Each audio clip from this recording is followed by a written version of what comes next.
오늘 저녁에는 우리가 좀 복음에 대해서 같이 좀 연구해 볼까 합니다. 오늘 두 번째 시간에 다가오는 위기와 우리의 준비란 그런 총제목을 가지고 두 번째 시간인데, 영원한 복음이란 문제를 가지고 같이 좀 연구하려고 그렇게 계획을 했습니다.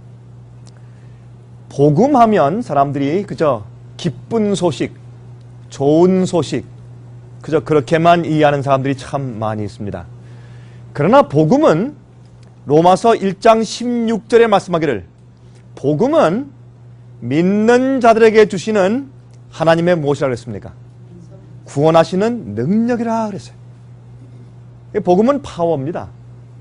복음은 우리를 죄에서 구원해 주시는 파워입니다. 근데 그것은 경험해 보지 않은 사람들은 잘 이해가 안 되는 것입니다. 그렇죠?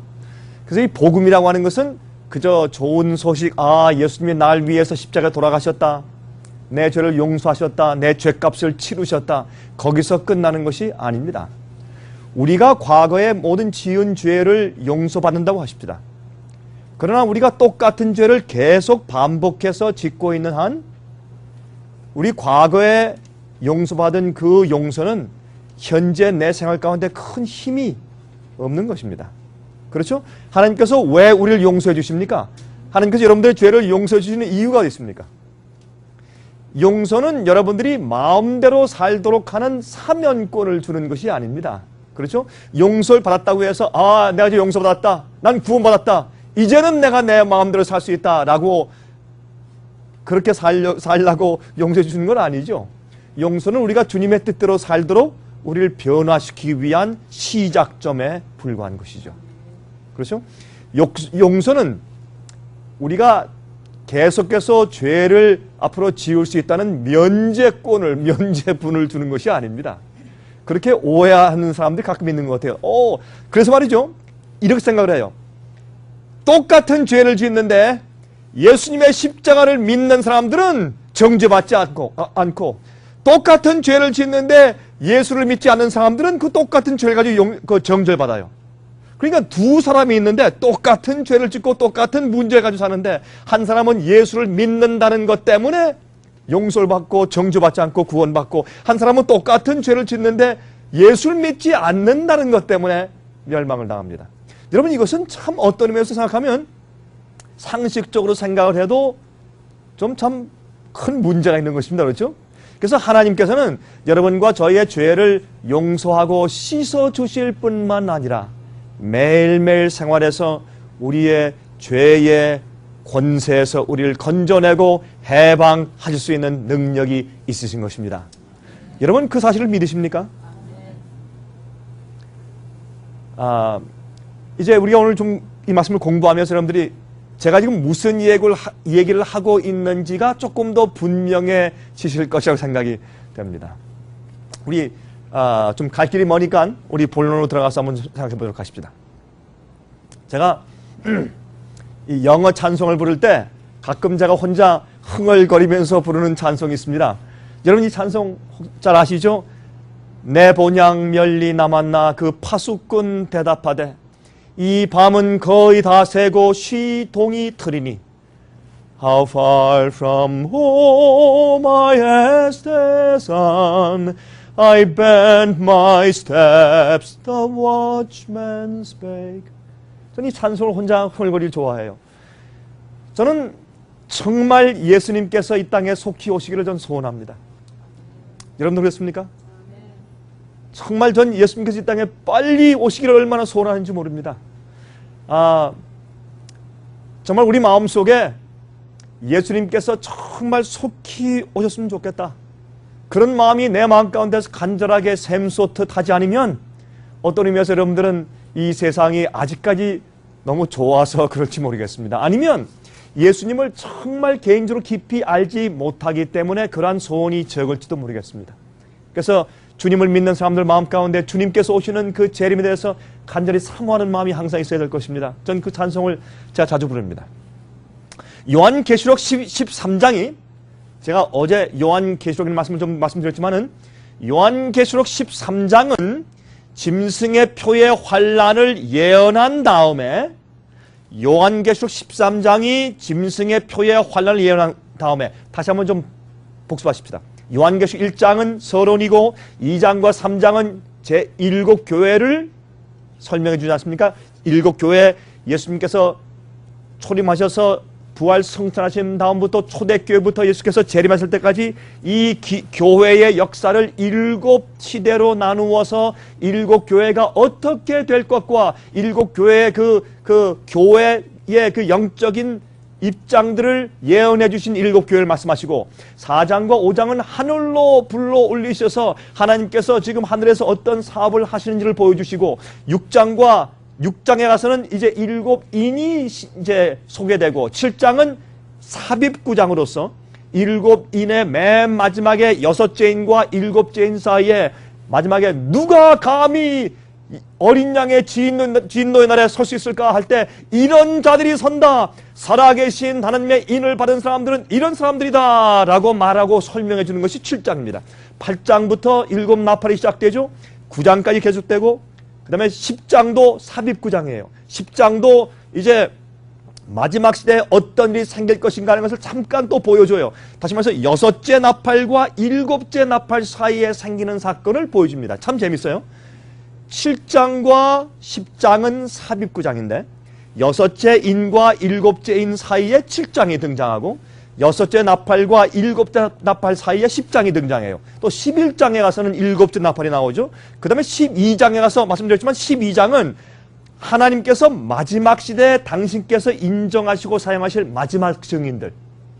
여러분 예수께서 하늘에 승천하신 다음부터 예수님을 믿고 성령의 감동을 통해서 복음을 경험한 사람들의 증인들이 항상 있어 왔는데 여러분 아세요? 이 증인들은요 이 세상에 있는 사람들을 위한 증인들만이 아닙니다.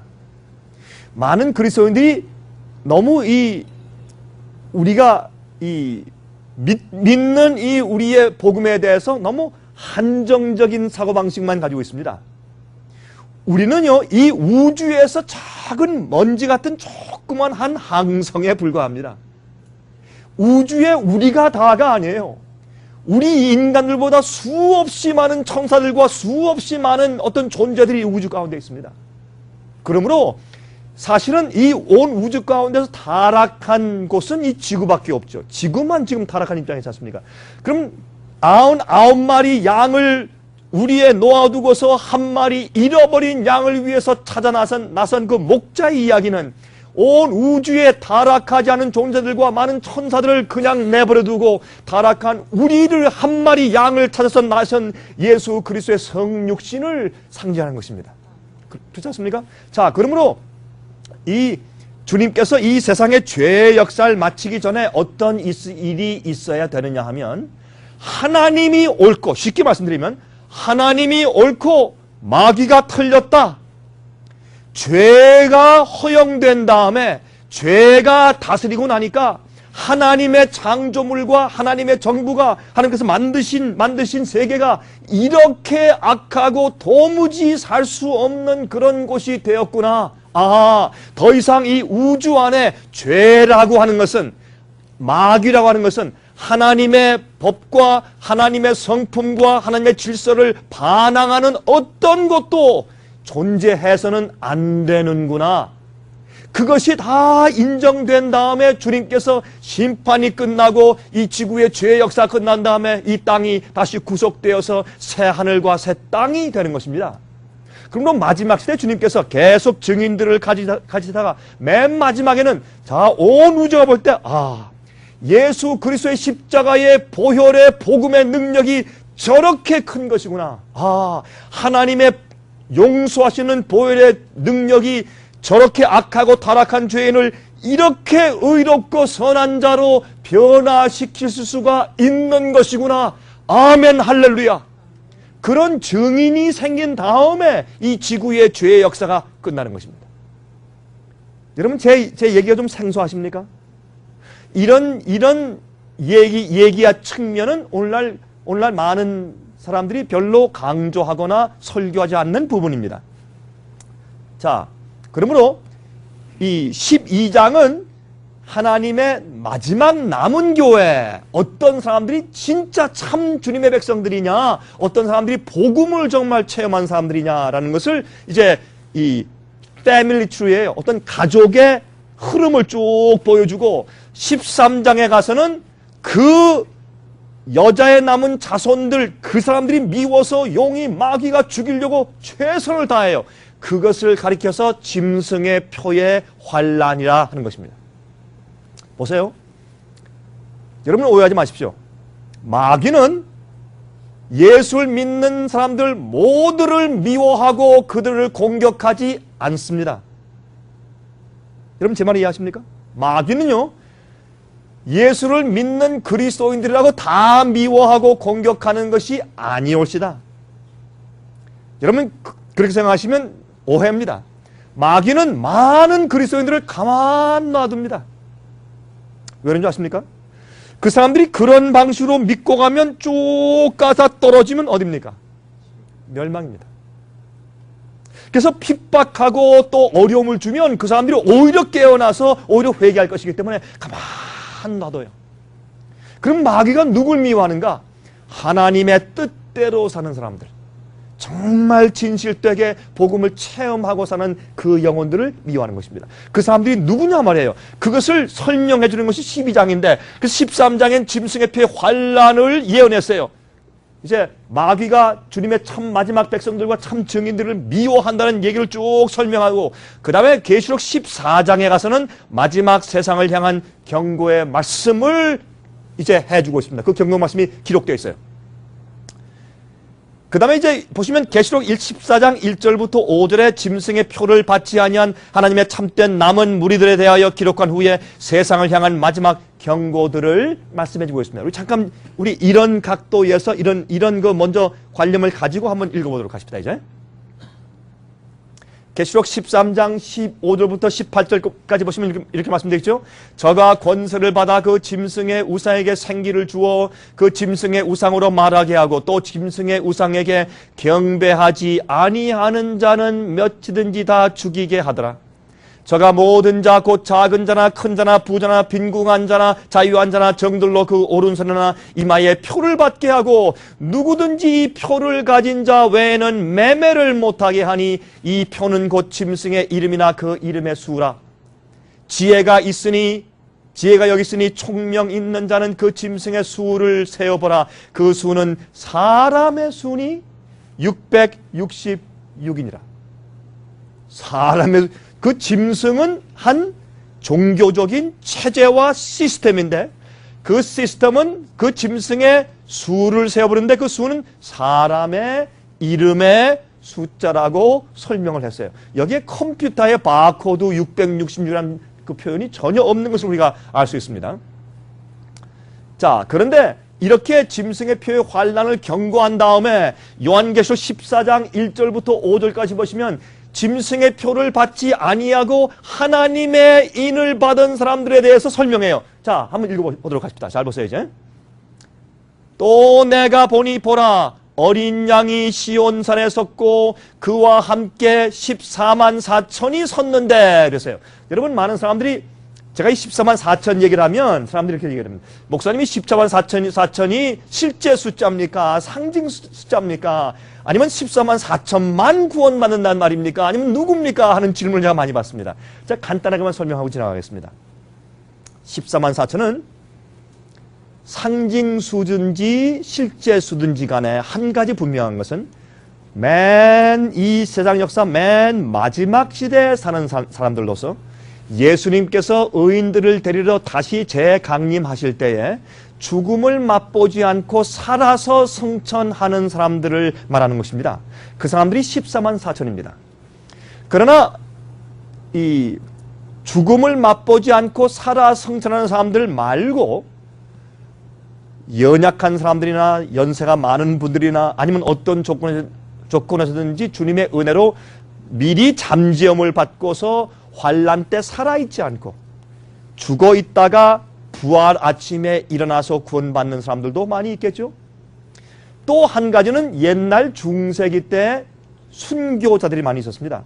근데 제가 한 가지, 이것은 제가 성경적으로 차곡차곡 설명을 드려야 할 텐데, 제가 그 문제는 지금 차곡차곡 설명드릴 시간은 없고, 이제 앞으로 짐승의 환란과 짐승의 표를 받게 하는 그 문제가 생길 때, 이 세상에 또 순교자들이 많이 일어나게 될 것입니다. 여러분, 그 표현들이 말이죠. 다섯째 인을 보면은 순교자들이 하나님께 우리를 좀 신원해 주십시오. 변호해 주십시오. 억울합니다. 주님이시여. 라고 부르짖는 얘기가 여러분 요한계시록 6장 이 다섯째 인에 나와요. 그런데 이 14장 이후에 두 추수 얘기가 나오면서 지금 그렇게 들어두십시오. 우리 책자를 받아가서 읽어보시면 거기에 다 설명이 많이 되어 있는데, 그 두 추수가 있을 때 거기에 자금 이유로 죽는 자들은 복이 있나니 그들이 행한 일을 다 한 후에 쉰다고 말씀을 했어요. 그러므로 그것은 순교자들을 상징해요. 그러한 표현이 다섯째 인을 설명할 때 순교자들이 그들이 자기 할 일을 다 한 다음에 맞아서 쳐서 순교당해 죽은 다음에 하나님의 안에서 이미 인정받고 쉬고 있는 그 형편에 똑같은 표현을 해두셨단 말이에요. 마지막에. 그래서 마지막 시대에 이제 앞으로 참 많은 순교자들이 생길 것입니다.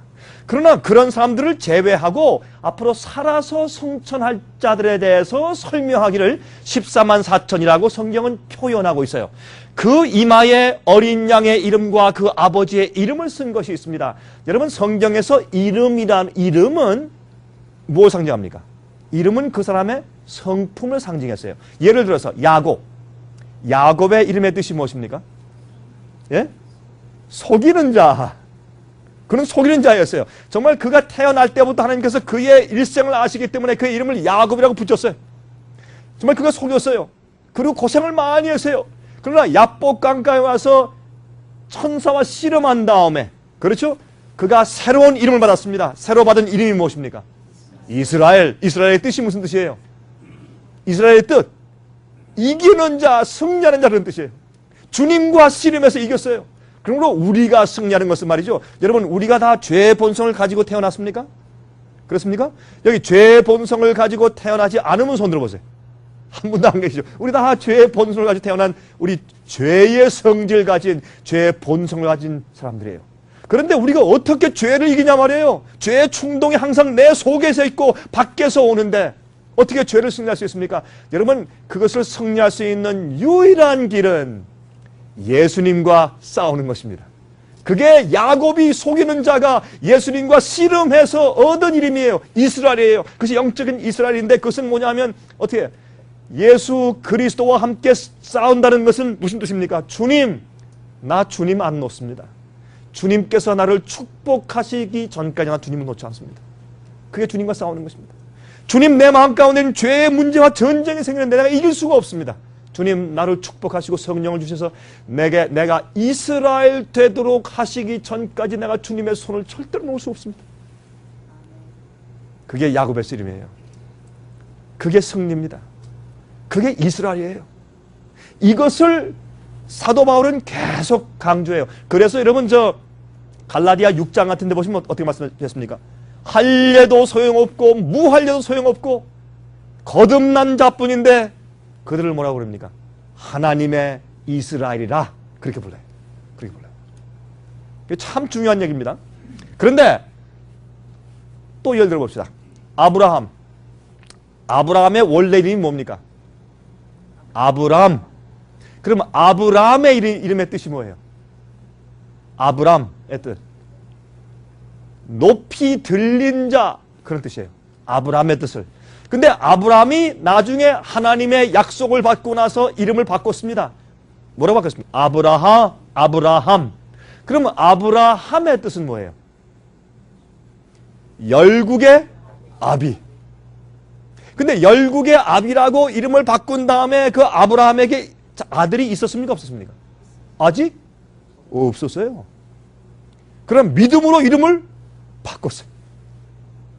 여러분, 우리 한국 사람들 그렇지 않습니까? 지금은 뭐 한국에 가면 그저 뭐 길거리 가면서 어깨를 툭 치고 지나가도 탁 흘끗 쳐다보고 그냥 그 같이 인사하는 거 없죠, 요즘엔. 그러나 옛날에 우리가 어릴 때 항상 지나갈 때 모르는 사람도 항상 우리가 인사하고 가지 않습니까? 특별히 시골에 사는 사람들은 항상 다 누구나 인사하고 지나갔죠. 또 이렇게 악수하면서 통성민을 하지 않습니까? 예, 제 이름은 엘리멜렉이로시다. 예, 제 이름은 만국의 아비요. 자, 그렇게 이제 통성명했을 때 사람들이 묻지 않겠습니까? 그러면 댁은 자손들이 많겠네요. 아들이 몇 명 되십니까? 예, 아직 한 명도 없습니다. 그럼 얼마나 이상합니까? 그 믿음을 상징했어요. 왜? 하나님께서 내가 앞으로 아들을 낳을 텐데 그 아들이 하늘의 별처럼 많은 자손을 둘 것이라고 말씀했기 때문에 그걸 믿었습니다.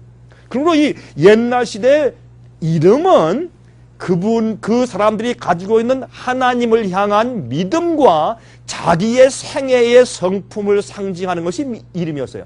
예수님도 왜 예수입니까? 자기 백성을 저들의 죄에서 구원하실 자시기 때문에 예수님이에요. 그러므로 여기에 있는 이 14만 4천이 그들의 이마에 어린 양의 이름과 그 아버지의 이름을 쓴 것이 있다고 해서 이것은 짐승의 표를 받지 않은 사람에게는 무엇이 있어요? 예수님의 이름과 하나님 아버지의 이름이 기록되어 있으니 그들은 성령의 은혜를 통해서 복음의 능력을 통해서 하나님의 성품을 받은 사람들이에요. 성품은 하루아침에 이루어집니까? 아니에요. 성품은 매일매일 살면서 매일매일 시험받고 유혹을 당할 때 주님과 함께 협력해서 내가 그것을 어떻게 승리하고 쓰러졌다가 어떻게 일어나고 어떻게 믿음을 행사하는 매일매일 내 생애에 믿음을 행사하는 내 경험을 통해서 쌓아가는 것이 내 성품이에요.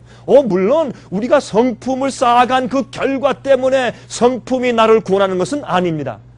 예수께서 나를 구원하셨기 때문에 주님의 성품이 생기는 것이죠. 우리가 바꿔놓으면 안 되죠. 그렇죠? 그러므로 반드시 우리가 우리 이마에 예수 그리스도의 성품이 있는 사람들이 되어야 할 것입니다. 자, 그런데 좀 물어보십시다. 왜 하필이면 이마입니까? 예, 이쪽 앞에 자리 있습니다. 앞으로 나오셔야 됩니다. 뒤에도 괜찮고요. 예, 앞으로 오십시오. 괜찮습니다. 자, 여러분 물어보십시다. 예. 왜 하필이면 이마입니까? 자, 하나님의 백성들은 이마의 표를 받는다 그랬어요. 이마의 표를 받는다. 그런데 왜 하필이면 이마예요? 아니, 짐승의 표는 이마와 오른손의 표를 받아요. 왜 오른손인 줄 아세요? 옛날에 로마 시대의 종들과 노예들과 군인들은 오른손의 표를 받았어요. 남발을 이렇게 타투식으로 이게 이제 숫자를 써놨어요. 그래서 그 사람들은 자기 주인과 아니면 대장이 부르는 대로 끌려다니는 사람이 싫어도 끌려다녀야 돼요.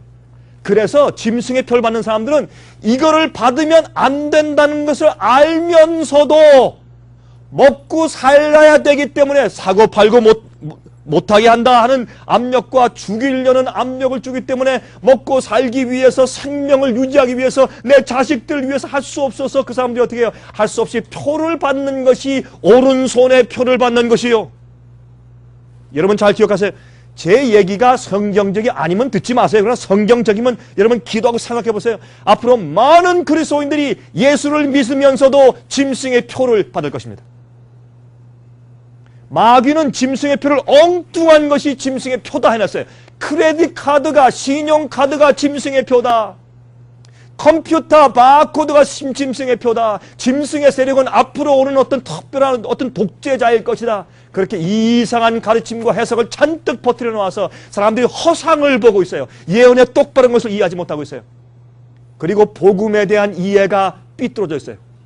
마치 예수를 믿기만 하면 모든 것이 다 해결되고 예수를 믿으면 죄를 짓는 마치 면허증을 받는 것처럼 내가 예수를 짓기 전에도 똑같은 죄를 졌고 예수를 믿으면서 똑같은 죄를 짓는데 예수 믿기 전에는 그 죄가 날 정죄했고 예수 믿고 나니 똑같은 죄를 지어도 그것이 더 이상 나를 정죄하지 않는다라는 착각 가운데 사람들을 살게 만든단 말이에요.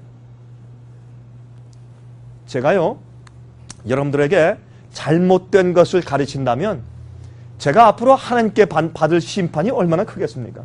그렇지 않습니까? 전 그거 안 합니다. 전 절대로 하나님께 심판받고 싶은 생각이 없습니다. 성경은 말하기를 목자들 가운데 어떤 사람들은 벙어리 개라. 그 말을 했어요. 저는 한 번 이런 얘기를 했다 어떤 목사님께 한 번 제가 비판을 많이 받은 적이 있어요. 벙어리 개라고 말을 했다고. 전 그러나 성경에 이렇게 말씀했으니까 우리가 진리를 똑바로 가르쳐주지 않을 때 우리가 말하는 것이 사람들에게 얼마나 큰 악영향을 끼치겠어요. 여러분, 저는요 지금 여기 계신 분들께 제가 이 강의하고 있지만 제 눈에 지금 직접 보이지 않는 많은 청중들이 있어요. 그래서 우리가 항상 이제 비디오를 찍는 것입니다. 여러분, 이곳저곳에서 많은 분들이 저의 말씀을 듣고 있기 때문에 참 큰 책임감이 있어요.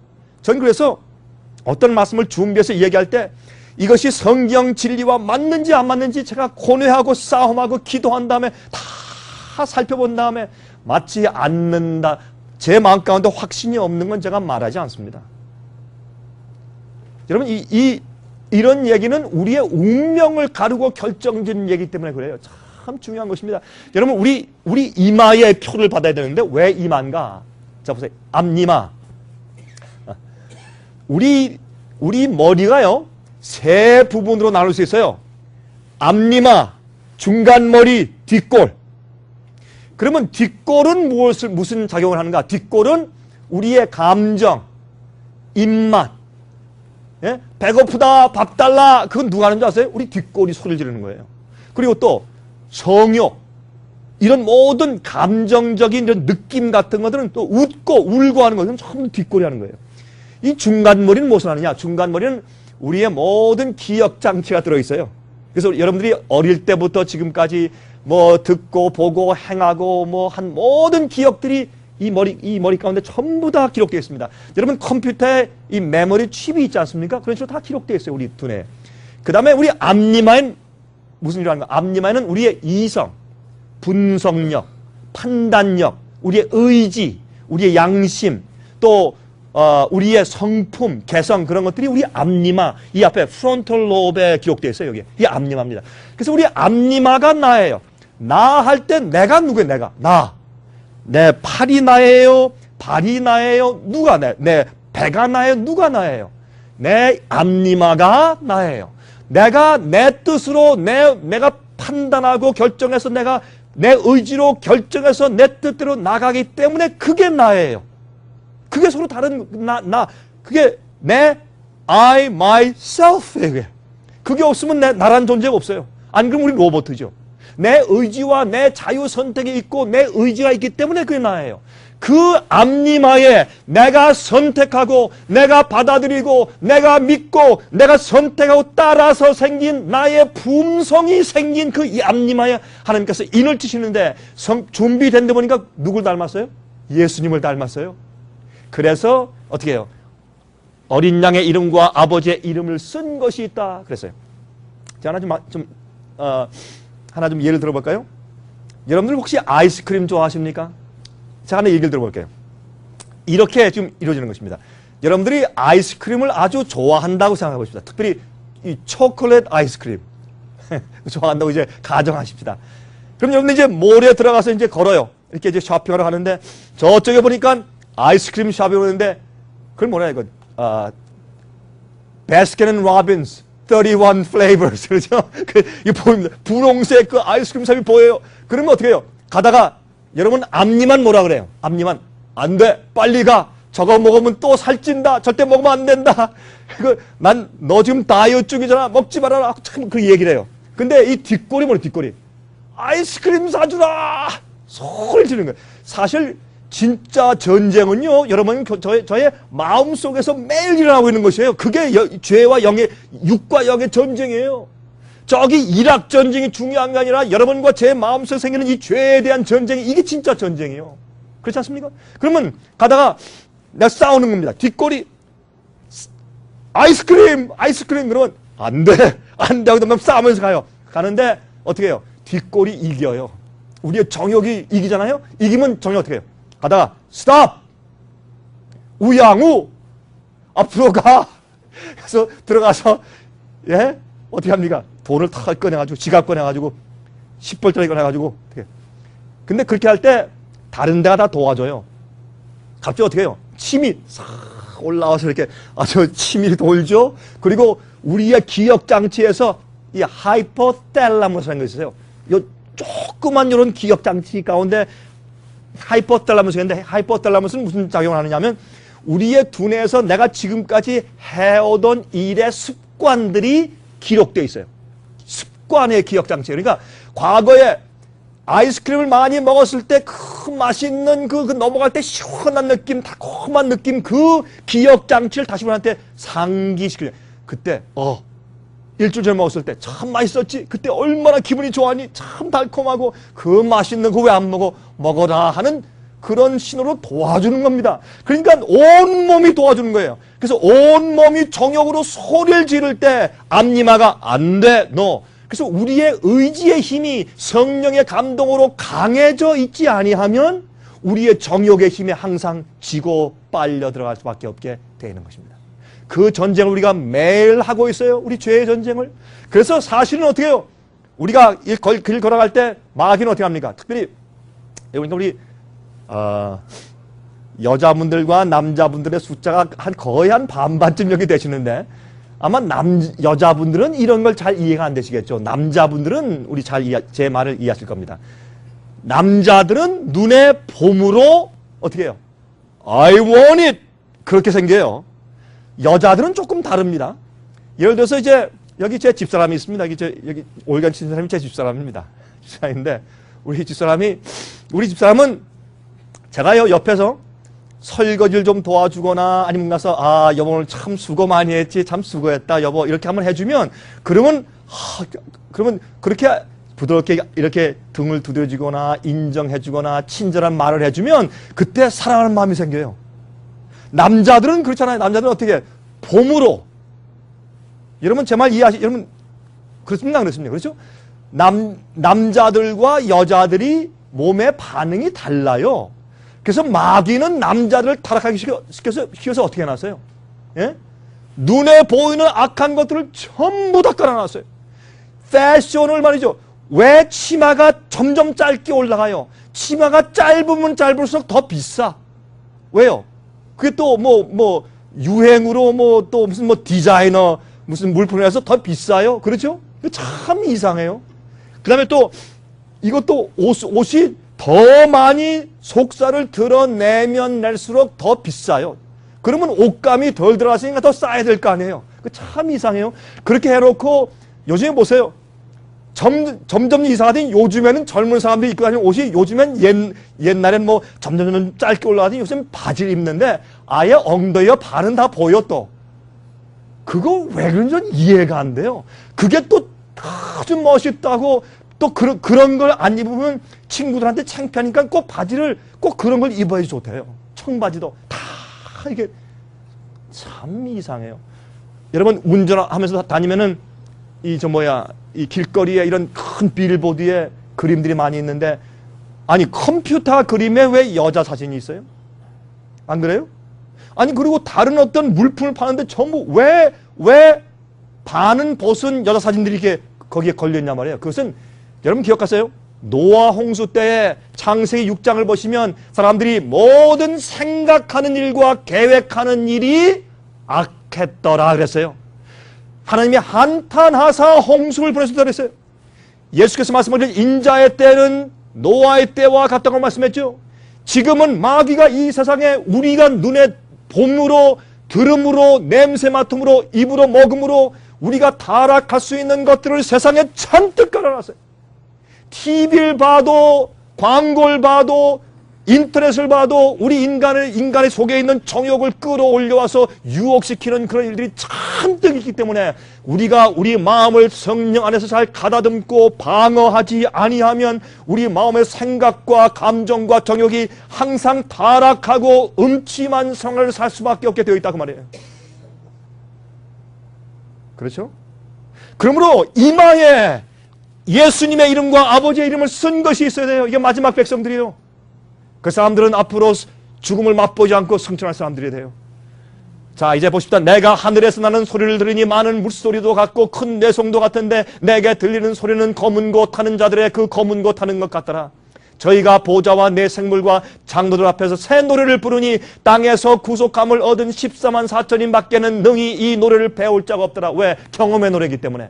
마지막에 환란을 통과할 때 그러한 극심한 환란이 과거에 있은 적이 없어요. 다니엘서 12장 1절에 말씀하기를 개국 이래로 없던 환란이라 할 텐데, 그때 미가엘이 자기 백성을 구하기 위해서 일어난다고 했어요. 무슨 뜻이에요? 스데반이 돌로 맞아 죽음을 당할 때 그가 하늘을 쳐다보니까 보라, 하늘이 열리고 인자가 하나님 보좌 우편에 섰도다 라고 말을 했어요. 죽으면서 돌에 맞으면서 스데반은 계시를 보았습니다. 그게 뭐예요? 예수님께서 하나님 보좌 우편에 앉아 계시다가 일어나시면서 너희들이 내 종을 치느냐? 라는 하나님의 예수 그리스도의 분노를 상기하기 위해서 예수님께서 일어나셨어요. 스데반이 돌로 맞아 순교당을 죽음으로 많은 사람들이 감동을 받게 될 것이기 때문에 종이 죽도록 허용하셨지만은 예수님께서 그 죽음을 보시면서 너희가 감히 내 종을 일어나신단 말이에요. 그러므로 여러분, 이 14만 4천들도 마지막에 참 스데반처럼 그렇게 놀라운 경험을 하게 될 텐데, 이 마지막 시대 그들밖에는 이런 경험을 한 경험이 없다고 해서 다른 사람들은 능히 이 노래를 배울 자가 없더라 그랬습니다. 이것은 마지막 시대 마지막 가장 주님께서 아름답게 준비시키신 종들이고 증인들이에요. 왜요? 모든 빛을 다 받았어요. 성경 말씀에 오해되어 있는 어둠이 다 그쳐가고 하나님을 올바로 이해하고 성경 말씀을 그대로 올바로 다 이해하게 되었어요. 그런 자들에게 주님께서 마지막에 참 놀라운 증인의 경험을 행하게 하신다 그 말입니다. 그런 사람들이에요. 자, 4절에 이 사람들은 여자로 더불어 더럽히지 아니하고, 이 여자는 음녀예요.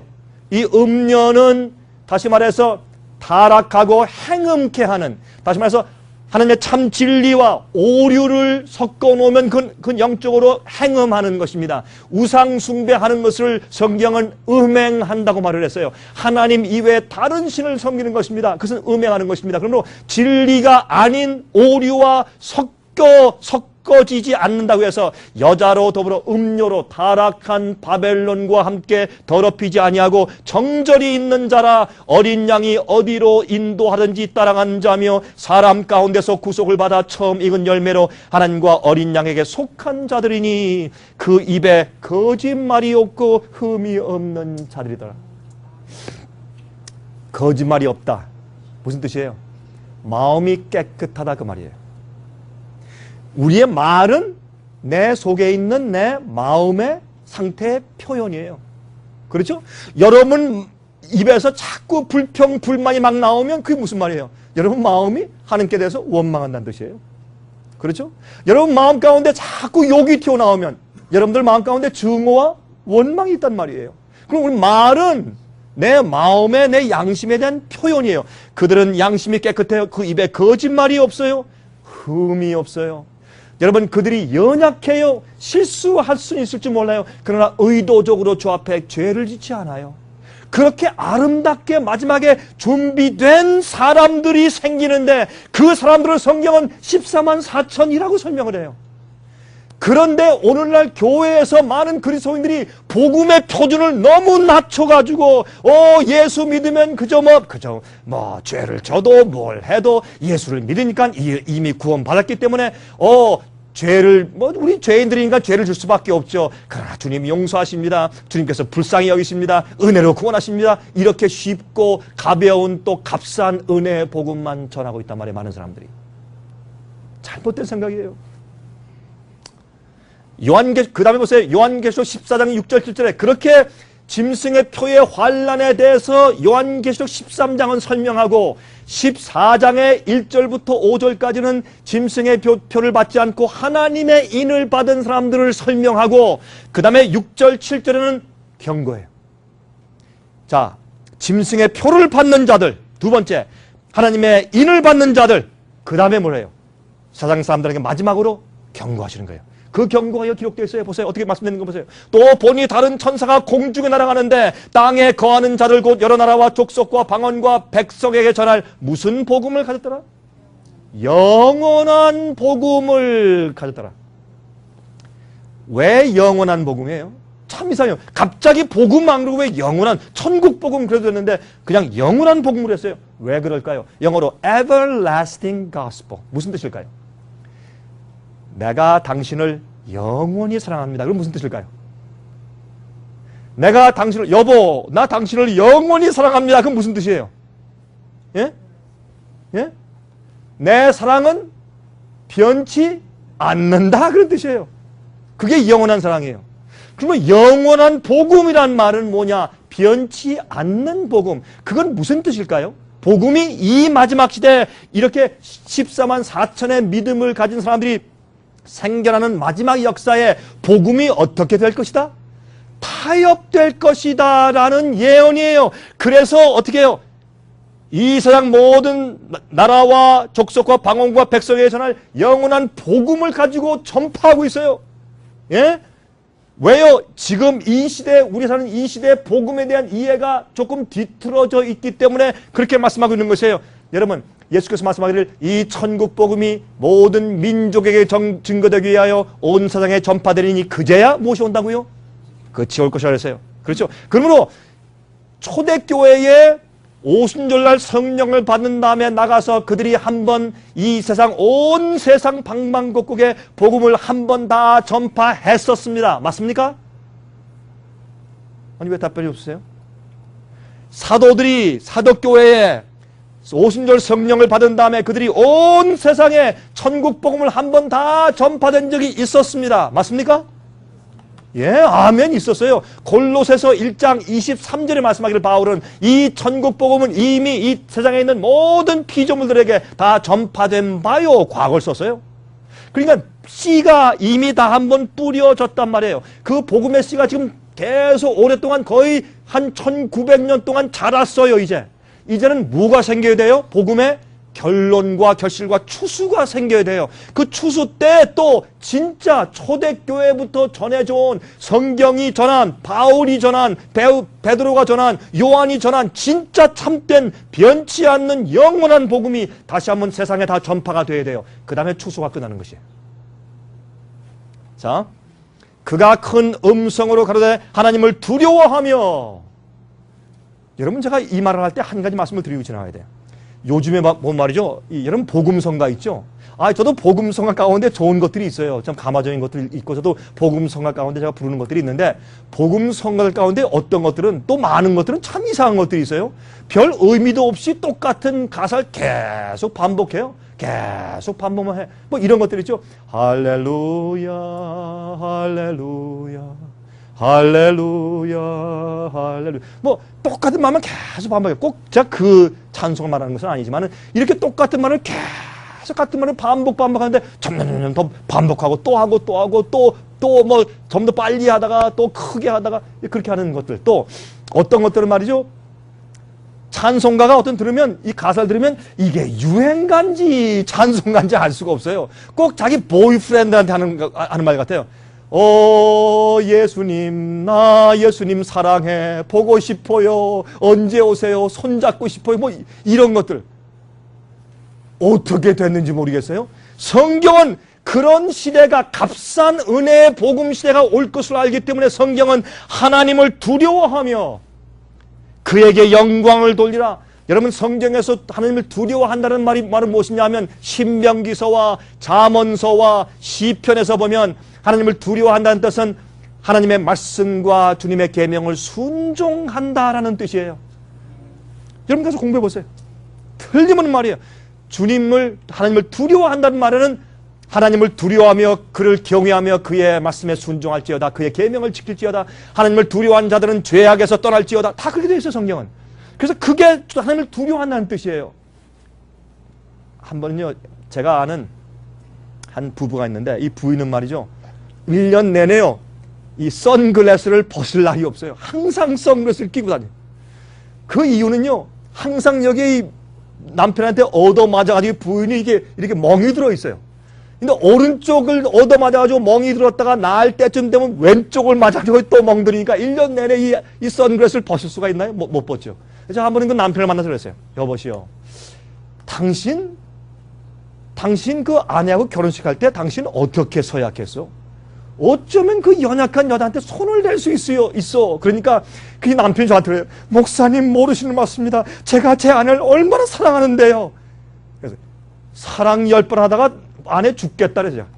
사랑 10번 하다가 아내 죽겠다. 어떤 사람들은요, 때리면서 그게 사랑인 줄 알아요. 사랑은 우리 마음대로 하는 것이 아니에요. 하나님 말씀대로 하는 것이 사랑이에요. 하나님을 두려워해야 돼. 그리고 그에게 영광을 돌리라. 주님의 뜻대로 살다가 주님의 성품이 내 속에서 드러날 때 하나님께 영광을 돌리는 것이에요. 마태복음 5장에 예수께서 말씀하기를 뭐라 그랬습니까? 너희의 착한 행실을 사람들이 보고 그들로 하여금 하늘에 계신 너희 아버지께 무엇을 돌리게 하라? 영광을 돌리게 하라. 그러므로 우리의 아름다운 품석의 생애 때문에 남들이 저 사람은 진짜 그리스도인이다. 저 사람의 하나님은 누군가 하고 그분의 하나님은 진짜 신이네. 이렇게 찬송과 영광을 돌리게 하라 그 말이에요. 이는 그의 심판할 시간이 이르렀으니 하늘과 땅과 바다와 물들의 근원을 만드신 이를 경배하라 하더라 그랬어요. 요한계시록 14장 8절부터 10절 보세요. 또 다른 천사 곧 둘째가 그 뒤를 따라 말하되 무너졌도다 무너졌도다 큰 성 바벨론이요. 교회 형편이 바벨론이 뭐예요? 바벨이라는 뜻은 혼잡하다, 섞였단 말이에요. 이방의 이교의 가르침이 살짝 스며들어와서 성경의 진리와 섞여버렸어요. 그게 바벨론의 상징이에요. 이렇게 해서 이교의 가르침이 교회에 들어왔어요. 큰 성 바벨론이 무너졌어요. 종교적으로 타락했어요. 여러분 요즘 보세요. 교회의 형편과 지도자들의 형편 가운데서 도덕적으로 종교적으로 타락한 모습이 얼마나 많이 보입니까? 어떤 땐 교회를 움직이는 것이 비즈니스지, 그거는 영혼을 구원하는 것이 아니죠. 또 도덕적인 타락, 예? 참 비밀들이 드러나고 폭로될 때 우리가 깜짝 놀래죠. 바벨론이 영적으로 무너지는 그런 형편이 있을 것을 설명했어요. 마지막 시대 모든 나라를 그 음행으로 인하여 진노의 포도주로 먹이던 자들아. 이 바벨론의 음녀의 어미를 성경은 요한계시록 17장에 교황권이라 그랬어요. 교황권이라 그랬어요. 여러분이 내일 받아가실 32가지 소책자 가운데 그것이 설명된 것이 하나 있으니까 다 읽어보세요. 요한계시록 17장에 그 설명이 되어 있어요. 그게 음녀의 어미라. 그래서 로마 교회에서 우리가 개혁해서 종교 개혁자를 통해서 우리 선조를 통해서 개혁해서 나왔기 때문에 여러분과 저는 우리가 다 개신교인이 되었어요. 그러나 아직까지 로마 교회에서 나와서 로마 교회에서 이게 섞어서 짬뽕을 해놓은 순수한 포도즙에다가 물을 섞어 놓으면 포도주가 돼요. 포도즙은 안 취하지만 포도주는 우리를 취하게 만들어요. 취하면 비틀거려서 곧바른 길을 못 가요. 그래서 우리를 혼잡하게 해서 혼돈케 해서 비틀거리게 만드는 잘못된 가르침들이 아직까지 그 로마 교회에서 계속 와서 아직까지 우리가 가지고 있는 것들이 많이 있어요. 그런 것들을 버리고 똑바로 하나님을 이해하라 그 말이에요. 여러분 내일 제 강의를 들어보시면 그 중에 하나 굉장히 중요한 문제를 여러분 좀 이해하시게 될 것이에요. 자 보세요. 이제 또 다른 천사 곧 셋째가 그 뒤를 따라 큰 음성으로 가로되 만일 누구든지 짐승과 그의 우상에게 경배하고 이마에나 손에 표를 받으면 그도 하나님의 진노의 포도주를 마시리니 그 진노의 잔에 섞인 것이 없은 부은 포도주라. 그렇게 설명했어요. 그러니까 어떻게 했습니까? 영원한 복음을 믿어라. 잘못된 복음 믿지 말고 똑바른 변치 않는 원래 성경의 복음을 믿어라. 두 번째, 바벨론이 무너졌다. 그 진노의 포도주를 먹이던 그 자가 무너졌다. 도덕적으로 타락한 것을 보아라. 복음과 진리가 잘못되면 그 결과로 백성들도 그 영적인 생활이 잘못되는 것을 보고 식더라고 깨달아 알라. 세 번째 뭐예요? 그러므로 짐승의 표를 받지 말아라. 이 세 가지의 어떤 마지막 경고가 세상에 울려 퍼지고 있는 것이에요. 지금 이 시대예요. 계시록 17장 18절에 보시면 또 내가 본 바 여자는 땅의 임금들을 다스리는 큰 성이라. 그레이트 시티. 큰 성이에요. 바티칸은 하나의 큰 성이에요. 요한계시록 17장 2절 4절 보세요. 땅의 임금들도 그로 더불어 음행하였고 땅에 거하는 자들도 그 음행의 포도주에 취하였다 하고 사람 평민들 뿐만 아니라 왕들, 대통령들, 수상들도 어떻게 음행했다. 보세요. 이제 무슨 뜻인가? 그 여자는 이 음녀의 어미, 음녀는 바벨론의 음녀의 어미는 자줏빛과 붉은빛 옷을 입고 금과 보석과 진주로 꾸미고 손에 금잔을 가졌는데 가증한 물건과 그의 음행에 더러운 것들이 가득하더라. 자, 보세요. 한번 여러분 보시겠어요? 교황입니다. 이게 무슨 색깔이에요? 예? 색깔이 좀 확실하게 안 보시는 것 같아요. 이게 빨간색이에요. 요건 무슨 색깔이에요? 자주 색깔이죠? 자, 빨간 옷을 입고 자주색 옷을 입고 또 뭐를? 금과 은을 찾고 진주로 꾸몄다. 이게 금과 은과 진주예요. 참 이상하죠? 이래도 사람들이 이해를 못해요. 금잔을 가지고 있어요. 뭐 할 때? 미사 드릴 때. 그렇죠? 여러분 참 요한계시록 17장 5절 보시면 그 이마에 이름이 기록되었으니 비밀이라 큰 바벨론이라 땅의 음녀들과 가장한 것들의 어미라 하였더라. 뒤에 숨은 비밀이 있어요. 이 비밀이 뭔지 아세요? 한번 보십시다. 이게 옛날 바알신의 다곤신이에요. 이 다곤신은 왜 이렇게 물고기 모양으로 되어 있느냐 하면 여러분 태양신, 바알신이 태양신 아니에요?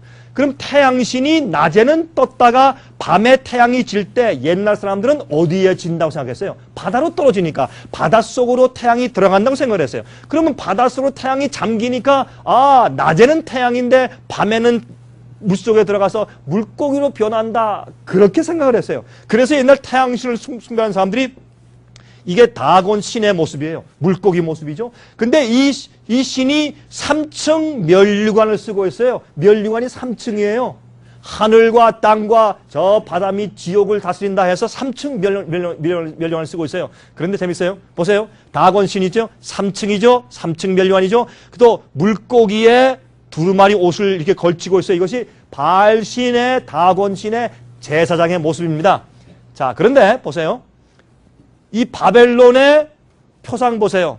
날개 달린 사자의 사람 머리가 있죠. 날개가 있고 3층 멸류관이죠. 그런데 재미있는 것은 교황의 멸류관이 3층 멸류관이에요. 그렇죠? 세 개의 3층. 왜 3층인 줄 아세요? 하늘과 땅과 지옥을 다스려요. 자, 또 보세요. 메소포타미아의 다곤 신의 제사장인데 향로를 들고 있죠. 물고기의 옷을 입고 있죠. 물고기의 꽃갈 같은 모자를 쓰고 있어요. 이것이 옛날 태양신의 일종인 다곤신의 모습, 신의 제사장이 하는 모습이었는데, 자, 보시겠습니까? 자, 이렇게 벽화해 보세요. 똑같이 그런 꽃갈 모자를 쓰고, 물고기의 옷을 입고, 여기에 향로를 들고 있죠, 벽화. 이거 제가 꾸민 얘기 아닙니다. 자, 보세요. 보시겠습니까? 물고기의 그 옷을 현대식으로 꾸민 옷이에요. 향로를 들고 있습니다. 뭐요? 물고기의 꽃갈 모자를 쓰고 있죠? 그렇죠? 이런 만토가 물고기의 만토를 패션하게 멋있게 만들어서 한 것이 이런 옷이란 말이에요. 자, 똑같은 옛날 다곤 신전에 있던 제사장의 그 모자하고 똑같지 않습니까? 그러면 자, 전부 다 이렇게 쓰고 있어요. 추기경들은 전부 다 이렇게 쓰고 있어요. 왜 이런 모자 쓸까요? 성경은 말하는 비밀이라 잘 살펴보면 알 수 있단 말이에요. 이것이 바벨론의 우리를 취하게 만드는 잘못 가르침이 흘러내려오는 원천이다. 그걸 설명해 주고 있는 것이에요. 상징적으로 이거를 연구해서 알면 우리가 조심할 수 있단 말이에요. 이해하시겠습니까? 자, 보세요. 여기 보면서 옛날에 그러한 바알신의 제사장의 모자하고 얼마나 흡사해요. 보세요. 아주 흡사하죠. 또 재밌는 것은 교황의 옷에 예복, 여기에 요런 표시가 있어요. 요거는 이 스와스티카, 불교 표시나 아니면 나치스 군대의 표시 비슷한 이런 표시가 여기 딱 들어있어요. 이게 무슨 표시인 줄 아세요? 보십시오. 이게 바티칸의 광장이에요. 바티칸 앞에 광장에 가면 이게 태양신을 상징하는 이 오벨리스크 탑이 있죠. 그 탑 옆에 이게 해시계. 해가 비치면 이게 그림자가 돌아가면서 시간을 알려주는 해시계예요. 왜 해시계가 바티칸 앞에 있어요, 여러분? 그리고 요 모습이, 해시계의 모습이 왜 교황의 옷 옆에 있어요? 이것은 바알 신에 대한 이교의 가르침과 성경 가르침을 믹스한 것을 상징하는 것이에요.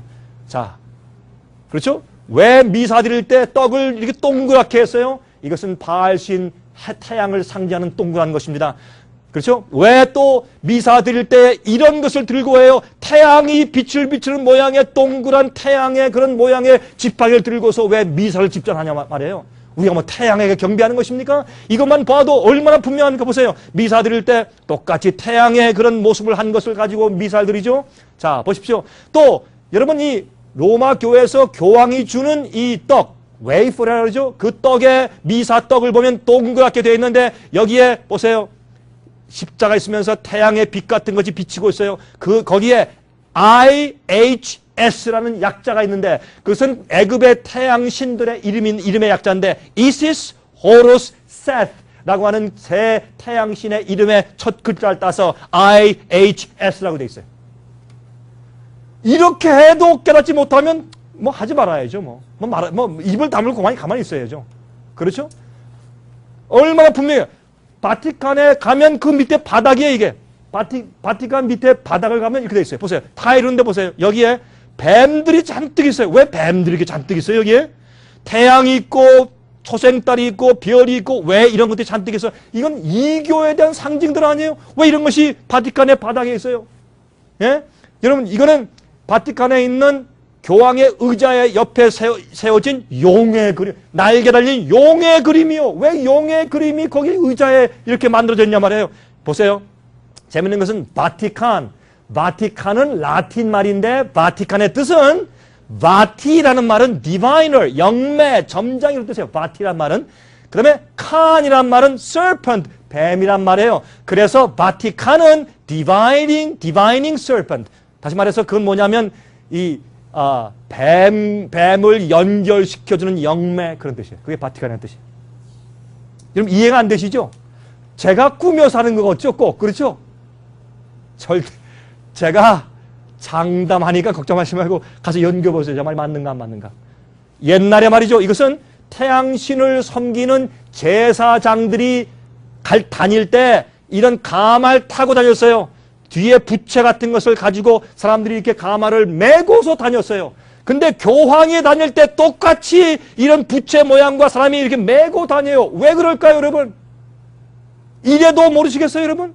누가 바벨론의 잘못된 가르침을 계속 떠내려 보내는 원래의 원천이 어딘지 이래도 모르시겠어요? 자, 요한계시록 14장 6절과 7절을 말씀하십니다. 또 보니 다른 천사가 공중에 날아가는데 땅에 거하는 자들 곧 여러 나라와 족속과 방언과 백성에 전할 영원한 복음을 가졌더라. 그래서 로마 가톨릭 교회는 복음을 잘못 가리키고 짬뽕해서 교회에게 퍼뜨리기 시작한 것이 오늘날 개신교회도 깊이 뿌리 박아서 내려오고 있는 것이에요. 우리가 마르틴 루터가 우리는 믿음으로 말미암아 구원받는다라고 개혁했지만은 우리가 지금은 개신교회가 자꾸 뒤로 다시 돌아가기 시작했어요. 여러분 아세요? 요즘에 루터 교회와 로만 캐톨릭 교회가 얼마 전에 공동 선언문을 작성하고 사인을 했어요. 여러분 그거 들으셨죠? 그건 뭡니까? 우리는 과거의 오해 때문에 밥 먹겠지만 이제는 우리가 어떻게 하면 우리가 하나님께 의롭게 되고 칭의를 얻는지에 대한 데 대해서 서로 공동 같은 의견을 가지고 있다는 사실에 합의한다 하고 사인했어요. 그러면 마르틴 루터는 정신 나간 사람이었나요? 왜 그가 그러면 왜 종교개혁을 뭐 때문에 했어요? 오해 때문에 했어요? 여러분 요즘에 또 어떻게 해요? 침례교회도 얼마 전에 한국에 모여가지고 감리교회도 이런 교회들도 이러한 로마 교회와 이런 공동 선언문을 만들기 시작했어요. 여러분 이게 무슨 일일까요? 놀라운 일이에요. 다시 말해서 복음을 믿는 게 성경적이 아니고 자꾸 뒤로 물러가기 시작했다고 말이에요. 사람들은 어떻게 모르죠. 교인들이 그저 설교하고 가르치면 그런 말이다. 주여 믿습니다. 아멘 할렐루야. 그냥 새벽기도 나가고 다 그렇게 하고 난 구원받았다. 그렇게 산단 말이에요. 참 복음이 무슨 뜻인지도 모르고.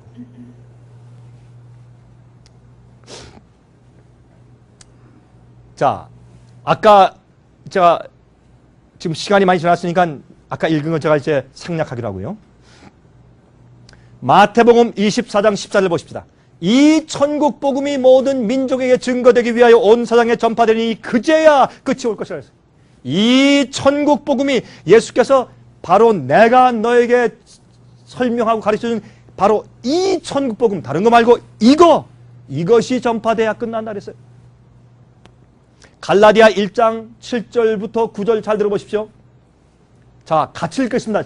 같이 읽읍시다. 시작. 다른 복음은 없나니 다만 어떤 사람들이 너희를 요란케 하여 그리스도의 복음을 변하려 함이라. 그러나 우리가 혹 하늘로부터 온 천사라도 우리가 너에게 전한 복음 외에 다른 복음을 전하면 저주를 받을지어다. 아, 보세요. 그러니까 바울과 성경이 말한 복음 이외에 다른 복음이 전파된단 말이죠. 조심해란 말이죠. 그러므로 영원한 복음, 성경이 말하는 변치 않는 그 참 복음을 믿으라. 그것이 전파되어 세상 끝난다. 그걸 말하는 것이에요. 우리가 전에 말하였거니와 내가 지금 다시 말하노니 만일 누구든지 너희의 받은 것 외에 다른 복음을 전하면 저주를 받을지어다. 로마서 1장 16절. 내가 복음을 부끄러워하지 아니하노니 이 복음은 모든 믿는 자에게 구원을 주시는 하나님의 무엇이라고요? 능력이 됨이라. 능력이 됨이라. 첫째는 유대인에게요 또한 헬라인에게로다. 누구든지 막론하고 예수 그리스도의 복음을 경험하면 나는 죄의 힘에서부터 해방돼요. 죄가 더 이상 우리를 주관하지 못해요. 요한복음 1장 12절. 영접하는 자 곧 그 이름을 믿는 자들에게는 하나님의 자녀가 되는 무엇을 주셨으니? 권세를 주셨으니. 권세는 파워예요. 그래서 사람들이 파워 그러면 자꾸 이렇게 생각해요. 파워는 뭐냐? 병 고치는 파워. 또 뭐 미래를 예언하는 파워, 방어하는 파워, 무슨 뭐 이런 파워로만 생각해요. 한 번은 제가 한국에 가니까 제가 집회를 하니까 한 집사님이 와가지고 저한테 하면서 악수하면서 목사님, 하나님께서 제게 특별한 성령의 은사를 주셨습니다. 아, 그렇습니까? 무엇입니까? 그랬더니 저는 누구든지 누굴 악수를 하면서 그 사람의 얼굴 쳐다보면 그 사람의 과거가 쫙 다 보입니다. 제가 그 말 들었을 때 제가 어떻게 했는지 아십니까? 그럼 집사님 저기 종로 3가에 가서 조그만 책상 펴놓고 점치시면 돈 많이 버시겠네요. 그랬어요. 그거 해보시죠, 가서. 아니, 성령께서 할 일 없어서 누구한테 남의 과거나 들여다볼 수 있는 능력을 주세요? 그거는 마귀가 하는 점치는 사람이 하는 짓이지. 안 그래요? 여러분, 이렇게 사람들이 우둔해요.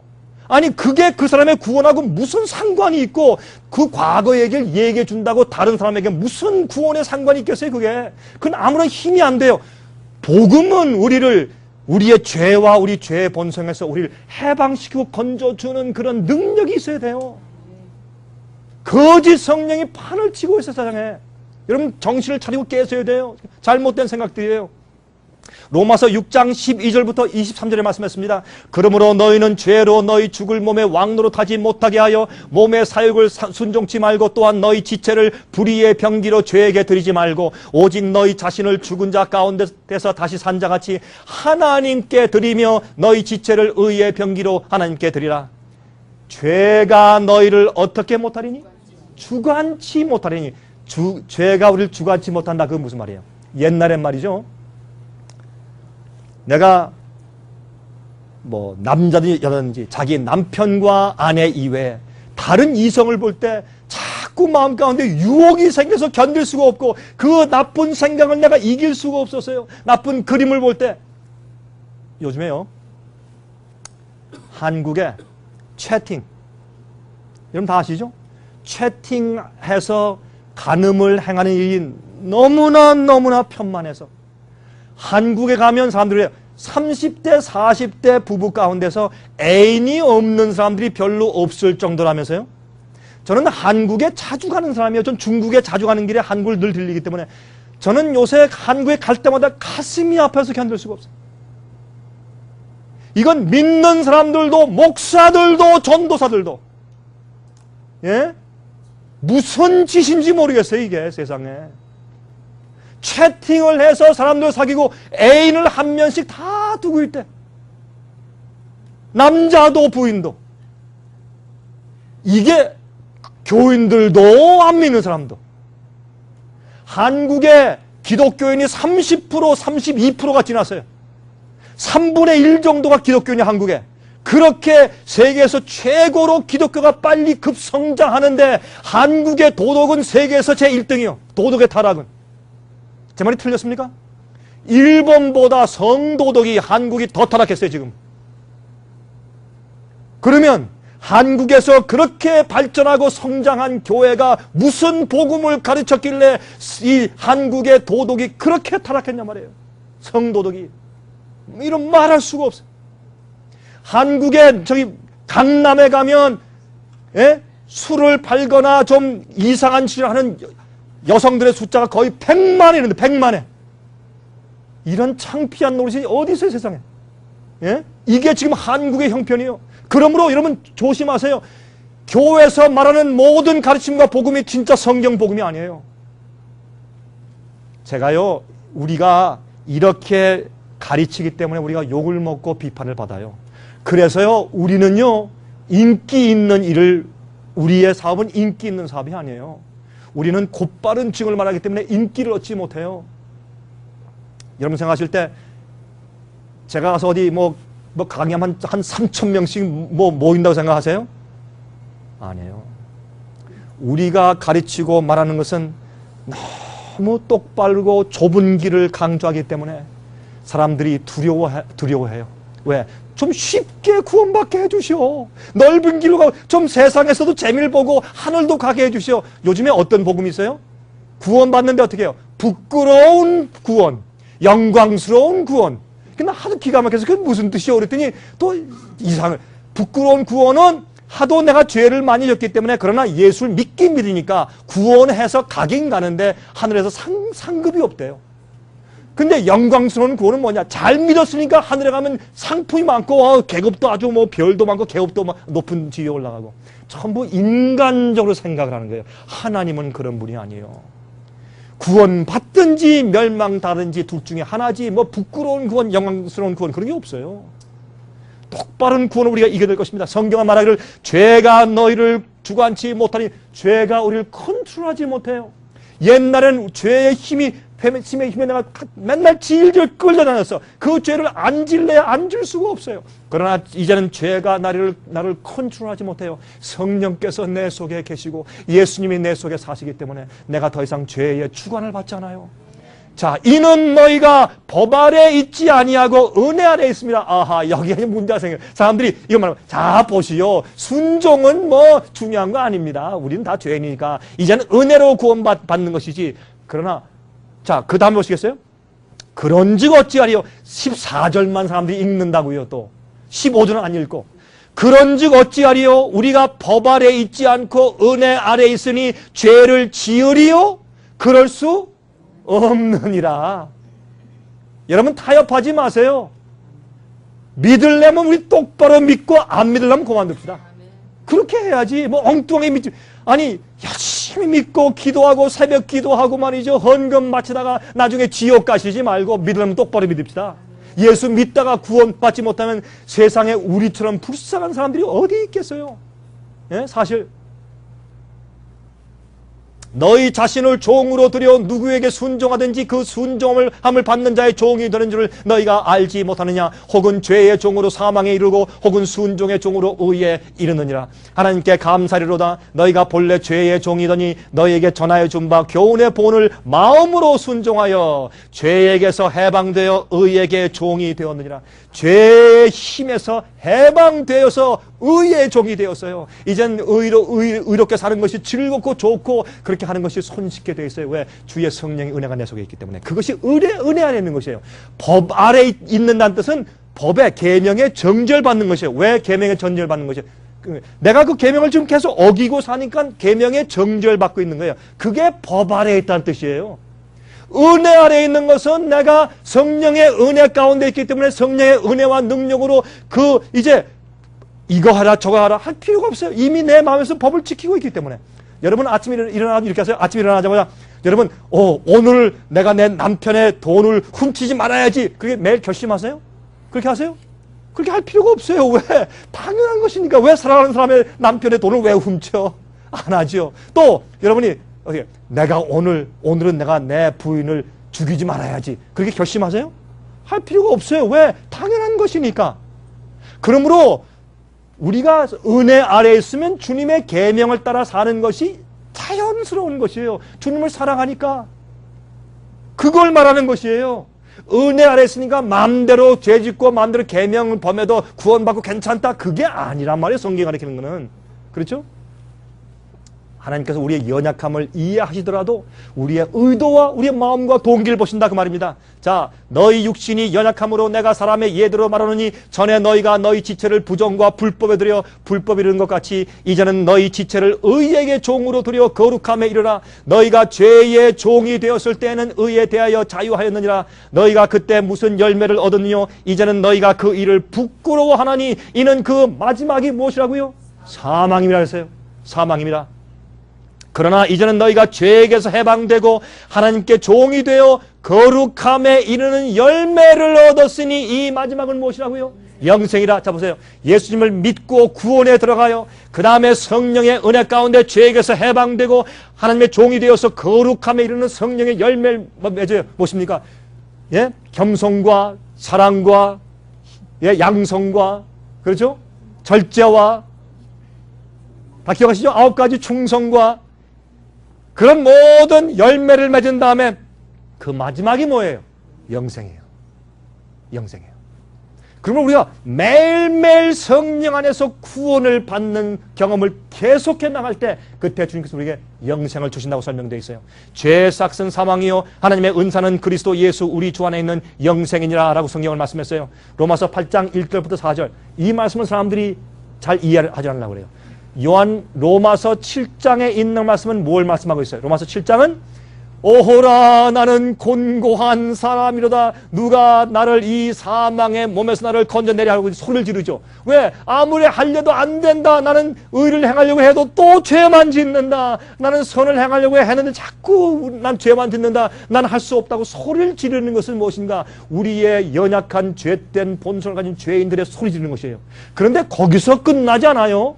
8장은 이렇게 끝나요. 보세요. 그러므로 이제 그리스도 예수 안에 있는 자에게는 결코 정죄함이 없어요. 예수를 믿는 자에겐 정죄함이 없습니다. 아멘 하세요? 아멘 합니다. 왜 정죄함이 없어요? 죄를 짓는데 정죄함이 없으면 그건 사기치는 거예요. 성경은 하나님은 거짓말 할 수가 없다 그랬죠? 근데 아니 보세요. 예수 안 믿는 사람이 도적질해. 그러면 정죄해. 똑같은 그리스도인이 도적질해. 정죄 안 해. 왜? 예수 믿으니까. 그러면 그건 사기예요. 그 말이 돼요? 세상의 법적으로 그렇게 안 해요. 하나님은 그렇게 하시잖아요. 그러면 이게 무슨 말이냐? 예수 그리스도 안에 있는 자에게는 결코 정죄함이 없어요. 왜 그런 줄 아세요? 보세요. 이는 그리스도 예수 안에 있는 생명의 성령의 법이 죄와 사망의 법에서 너를 해방하였습니다. 그러니까 정죄함. 이제는 죄에 끌려다니지 않고 의로운 생활을 살게 되기 때문에 정죄함을 받지 않는단 말이에요. 변화를 받았으니까. 자, 율법이 육신으로 말미암아 연약하여 할 수 없는 그것을 하나님은 하시나니 곧 죄를 인하여 자기 아들을 죄 있는 육신의 모양으로 보내어 육신의 죄를 정하사 육신을 쫓지 않고 그 영을 쫓아 행하는 우리에게 무슨 요구를? 율법의 요구를 이루어지게 하려 하심이니라. 율법의 요구가 뭐예요? 간음하지 말라. 율법의 요구예요. 탐내지 말라. 우상 숭배하지 말라. 내 부모를 공경하라. 하나님의 이름을 망령되이 일컫지 말라. 그렇죠? 도적질하지 말라. 이웃에 대해서 거짓 증거하지 말라. 이것이 율법의 요구예요. 그런데 우리는 성령의 은혜 가운데 거듭난 경험이 없을 때 그것을 이룰 수가 없어. 아무리 안 하려고 해도 안 할 수가 없어요. 예? 그런데 성령을 쫓아 행하고 거듭났을 때 어떻게 해요? 우리에게 그 율법의 요구를 이루어지게 해요. 왜? 내 마음의 동기와 마음이 바뀌었어요. 변화함 받았어요. 성령이 내 속에 나를 주장하세요. 그래서 이제는 주님의 계명을 지켜 사는 것은 강조할 필요가 없어요. 내 속에서 계명을 내 머리 가운데 기록해 주시니까 자연히 주님의 은혜 가운데 살게 돼요. 주님의 뜻을 어기면 금방 양심의 가책이 오고 회개하게 되어 있어요. 고치게 되어 있어요. 주님의 뜻대로 사는 것이 즐겁게 되어 있어요. 여기 저희 집사람이 있는데 우리가 결혼한 지가 31년인가 32년 됐어요. 32년 됐으면 꽤 오래됐습니다. 그렇죠? 근데 32년 동안 제가 지금까지 가졌던 부인은 한 사람밖에 없습니다. 근데 32년 동안 결혼을 했는데 32년 동안 살면서 말이죠. 참 우리가 여러 가지 그 경험을 많이 했는데 저는 요즘 보니까 목사들도 봉급이 많대요. 뭐 목사들도 차도 좋은 차 타고 다니고 봉급도 많고 잘 사는 분들이 많은데, 저는 지금까지 32년 동안 결혼 생활하고 30년이 지나도록 제가 참 목사로서 일을 해왔는데 참 고생 지질이 했어요. 이사 많이 다니고 고생 많이 하고. 그런데 우리 사람이 꾸역꾸역 저렇게 따라다녀요. 불평하지 않고. 그거 왜 그럴까요? 예? 육신을 쫓지 않고 그 영을 쫓아 행하는 우리에게 율법의 요구를 이루어지게 해. 억지로 하는 게 아니에요. 예? 우리가 주님을 따라 순종한다고 순종해야지 내가 따라가야 주님의 뜻대로 해야지 그런 건 하는 게 아니에요. 자연히 돼야 돼. 그게 성령의 은혜 가운데 감동해서 그게 돼야 돼요. 내가 남을 미워해서 당장 가서 때리고 싶어서 막 하고 싶다가도 주님의 십자가를 생각하고 나 같은 죄를 위해서 팔을 벌리신 주님을 생각할 때 마음의 증오가 녹아져 버려서 그 형제한테 가서 손을 내밀게 돼 있어. 이렇게.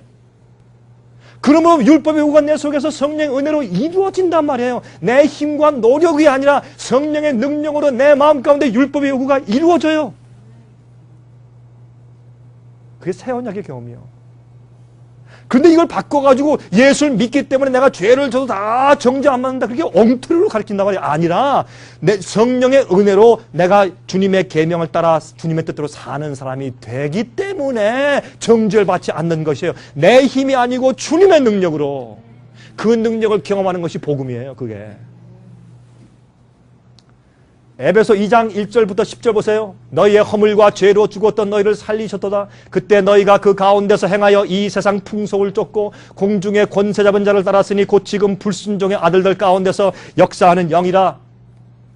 전에는 우리도 다 그 가운데서 우리 육체의 욕심을 따라 지내며 육체와 마음에 원하는 것을 하여 다른 이들과 같이 본질상 진노의 자녀이었더니. 우리가 원래 그랬죠. 우리가 다 진노의, 원래부터 본질상 우린 진노의 자녀였어요. 본질상. 어떤 사람은 그래요. 아유 목사님 저 사람은요 법이 없어서 살 사람이요 참 착한 사람이에요. 제가 인정해요. 그런데요 성령의 은혜가 없잖아요. 아무리 착하고 아무리 온순한 사람도 가서 자존심 딱 건드려 보세요. 지렁이도 밟으면 꿈틀어요. 팍 튀어나오고 난리가 나요. 그렇죠?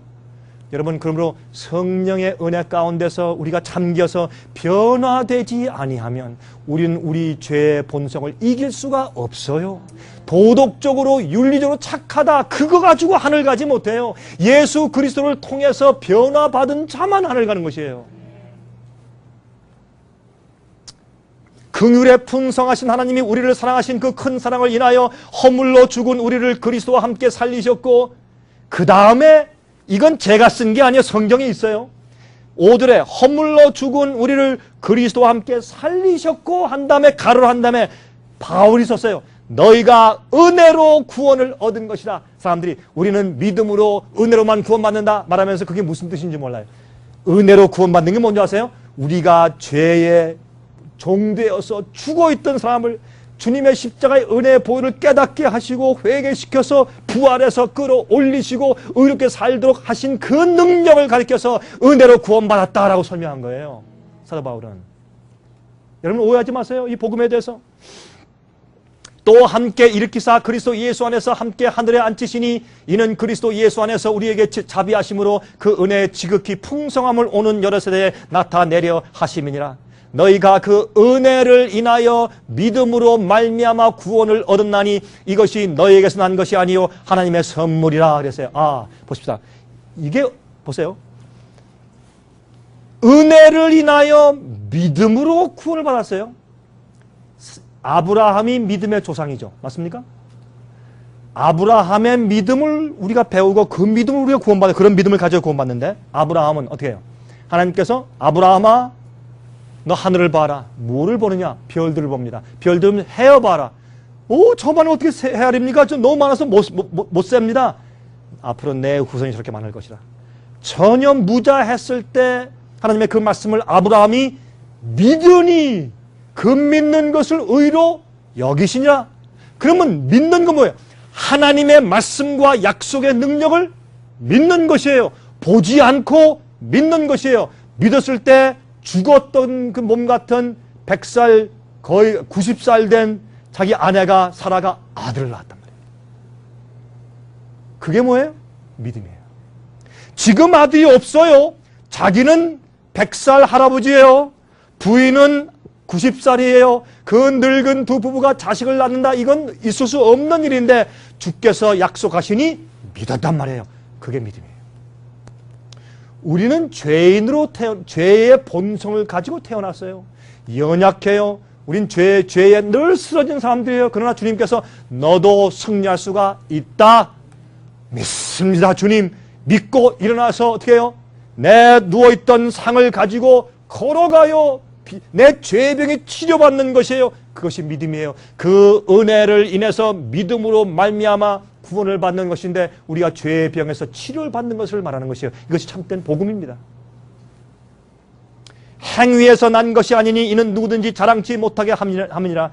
우리는 그의 만드신 바라 그리스도 예수 안에서 선한 일을 위하여 지으심을 받은 자니 이 일은 하나님이 전에 예비하사 우리로 그 가운데서 행하게 하려 하심이니라. 예? 주님 안에서 선한 일을, 의로운 일을 위해서 새로 지으심을 받은 자예요. 자, 간단하게 그러면 성경이 말하는 의롭게 되는 길이 무엇일까요? 신명기 6장 25절 보세요. 우리가 그 명하신 대로 이 모든 명령을 우리 하나님 여호와 앞에서 삼가 지키면 그것이 곧 우리의 의로움이니라 할지니라. 주여 주여 하는 자마다 다 천국에 들어갈 것이 아니라 하늘에 계신 내 하나님 내 아버지의 뜻대로 하는 자에 들어갈 것이라. 우리의 의는 뭐예요? 하나님께서 명하신 모든 명령대로 지키고 살면 그것이 우리의 의로움이에요. 의가 뭐예요? 영어로 righteousness. right, 옳단 말이에요. right, 그러니까 옳게 사는 사람이에요.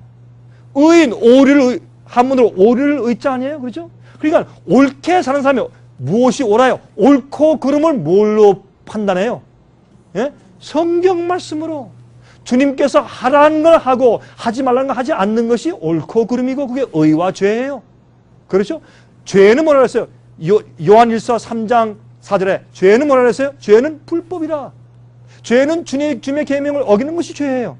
그게 그 판단밖에는 그러면 죄는 뭐냐? 나쁜 느낌이 죄냐? 뭐가 죄예요? 죄는 주님의 말씀을 어기는 것이 죄예요. 그러면 그렇게 따질 때 뭐예요? 주님의 뜻대로 사는 것이 그게 의로움이에요. 예레미야 31장 31절부터 34절 보세요.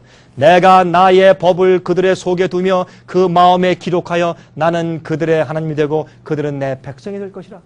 이게 의로움이 되는 것이에요. 또 보세요. 에스겔 36장 24절부터 28절에 또 새 영을 너희 속에 두고 새 마음을 너에게 주되 너희 육신에서 굳은 마음을 제하고 부드러운 마음을 줄 것이며 내 신을 내 성령을 너희 속에 두어 너희로 내 율례 내 계명을 행하게 하리니 너희가 내 규례를 지켜 행할지니라. 이게 뭐예요? 이게 의로움이에요. 그러니까 우리가 거듭날 때 주님께서 당신의 법을 우리 심령 가운데 기록해서 주님의 뜻대로 살도록 만들어 주신 것이에요. 그것이 거듭남이에요. 히브리서 10장 16절부터 18절 보세요. 주께서 가라사대 그날 후로는 저희와 세울 언약이 이것이라 하시고 내 법을 저희 마음에 두고 저희 생각에 어떻게 하신다고요? 기록하리라 하신 후에 또 저희 죄와 저희 율법을 내가 다시 기억지 아니하리라 하셨으니 이게 무슨 뜻이에요? 우리가요 용서받았어도 계속 똑같은 죄를 습관적으로 계속 지어나가면 주님께서 어떻게 해야 돼요? 죄를 기록했다가 주님 용서해 주십시오 지웠다가 또 지면 또 썼다가 기도하면 또 지웠다가 썼다 지웠다 썼다 지웠다 썼다 지웠다 언제까지 해야 돼요? 그렇죠? 우리가 상식처럼 생각을 해보시면 아주 분명히 이런 것들이 그래서 사실은 어떻게 해요? 내가 너희 마음과 생각에 내 법을 기록한 다음에 너희가 이제는 죄를 승리하는 경험을 할 때 내가 너희 불법을 다시 기억지 않는다라고 설명을 해주신 것이에요. 이것을 성경에는 새 언약이라 그랬어요.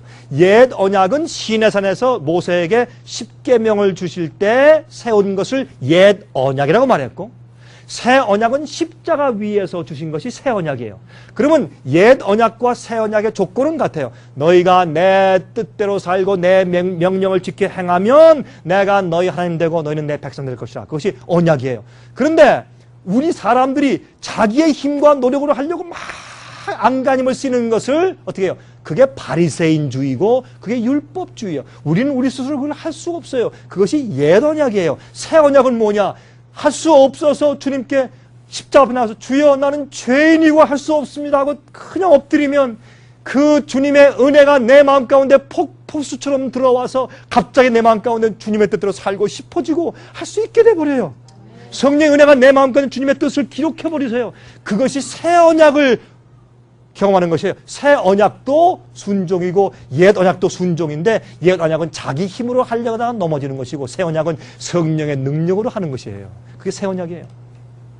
제가요 11살 때 국민학교 5학년 때 11살 때 12살 때구나. 12살 때 그때 제가 저희 부모님이 저희 할아버님이 그때 중앙청에서 일을 하셨고 나중에 이제 부산 세관장으로 가셨어요. 그래서 부산 세관장을 계셨고 저희 아버님이 그 밑에서 부산 세관에서 일을 하셨어요. 옛날에.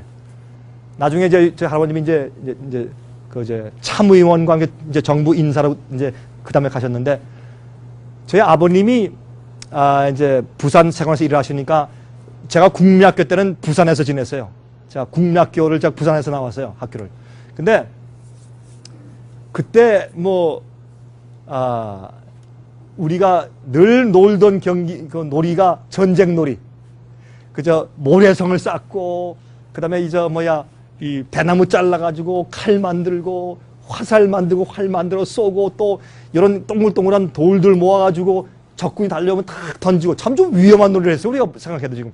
그런 놀이하는 것을 참 아주 좋아했는데, 우리 부모님들 말이죠. 아침만 되면 얘들아 제발 오늘은 전쟁놀이 하지 말아라. 그거 다친다. 위험하다. 그런데 그날따라 제가 학교 가려고 하니까 저희 어머님이 저를 붙잡고 병구가 내가 제발 비는데 제가 외아들이에요. 저희 누나가 한 분 계시고 제 여동생 3명이니까 제가 집에서 왕이죠. 옛날에 외아들이면 왕 아니에요. 딸이 4세 아들 하나니까 말이죠. 그런데 저희 부모님이 저를 참 끔찍하게 생각하셨죠. 물론 지금도 마찬가지죠. 지금도 가끔 저희 어머니와 저희 어머님이 지금 83세시고 저희 아버지가 지금 89세, 지금 70대 되셨어요. 아니요, 90세 되셨어요. 지금 89세, 90세 되셨는데 가끔 전화해서 그러세요. 얘야, 아들아, 차 조심해라. 길 건널 때 조심해. 아직도 그러세요. 그래서 어머니, 저도 머리가 하얀 저도 지금 어른이에요. 저도 늙어가는 사람이 했더니 안다. 그럼 너 아직도 내 아들이야. 아니니? 할 말이 없어요. 그렇죠? 그게 부모 심정이에요. 저도 자식이 있지만 그게 부모 심정 아닙니까? 그렇죠? 아무리 나이 많은 자식도 자식은 자식이야, 항상. 그래서 어릴 때 참 절 붙들고 그날따라 저희 어머님이 얘야, 병구가 제발 전쟁놀이 하지 말아라. 그날 저희 어머님 너무 사정하시니까 제가 너무 마음에 안 들어서 어머니 알았어요. 내가 약속합니다. 다시는 안 하겠습니다. 하고 어머님하고 제가 이 새끼손가락을 걸었어요. 이렇게. 안 하겠습니다. 그리고 학교에 갔어요. 학교 갔다가 끝마치고 집에 돌아오는데 저희 친구들이 그 광장에서 막 또 전쟁놀이 하는데 그날따라 그 놀이가 그렇게 재밌게 보이는 거예요. 왜요? 약속을 했으니까. 죄의 유혹은 강한 거예요. 안 하겠다고 약속을 하면 더 하고 싶어. 그래 안 그래요? 여러분 나 주님 뜻대로 살겠습니다 하고 약속하고 내가 하면 유혹이 더 오죠?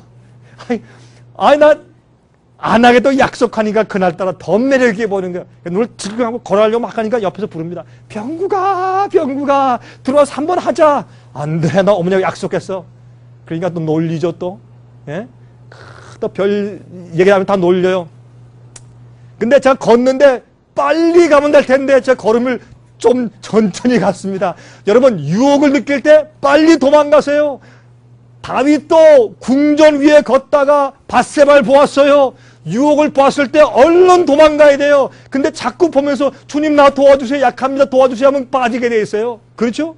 여러분 유혹을 보면서 기도하지 말고 도망가면서 기도해야 돼요.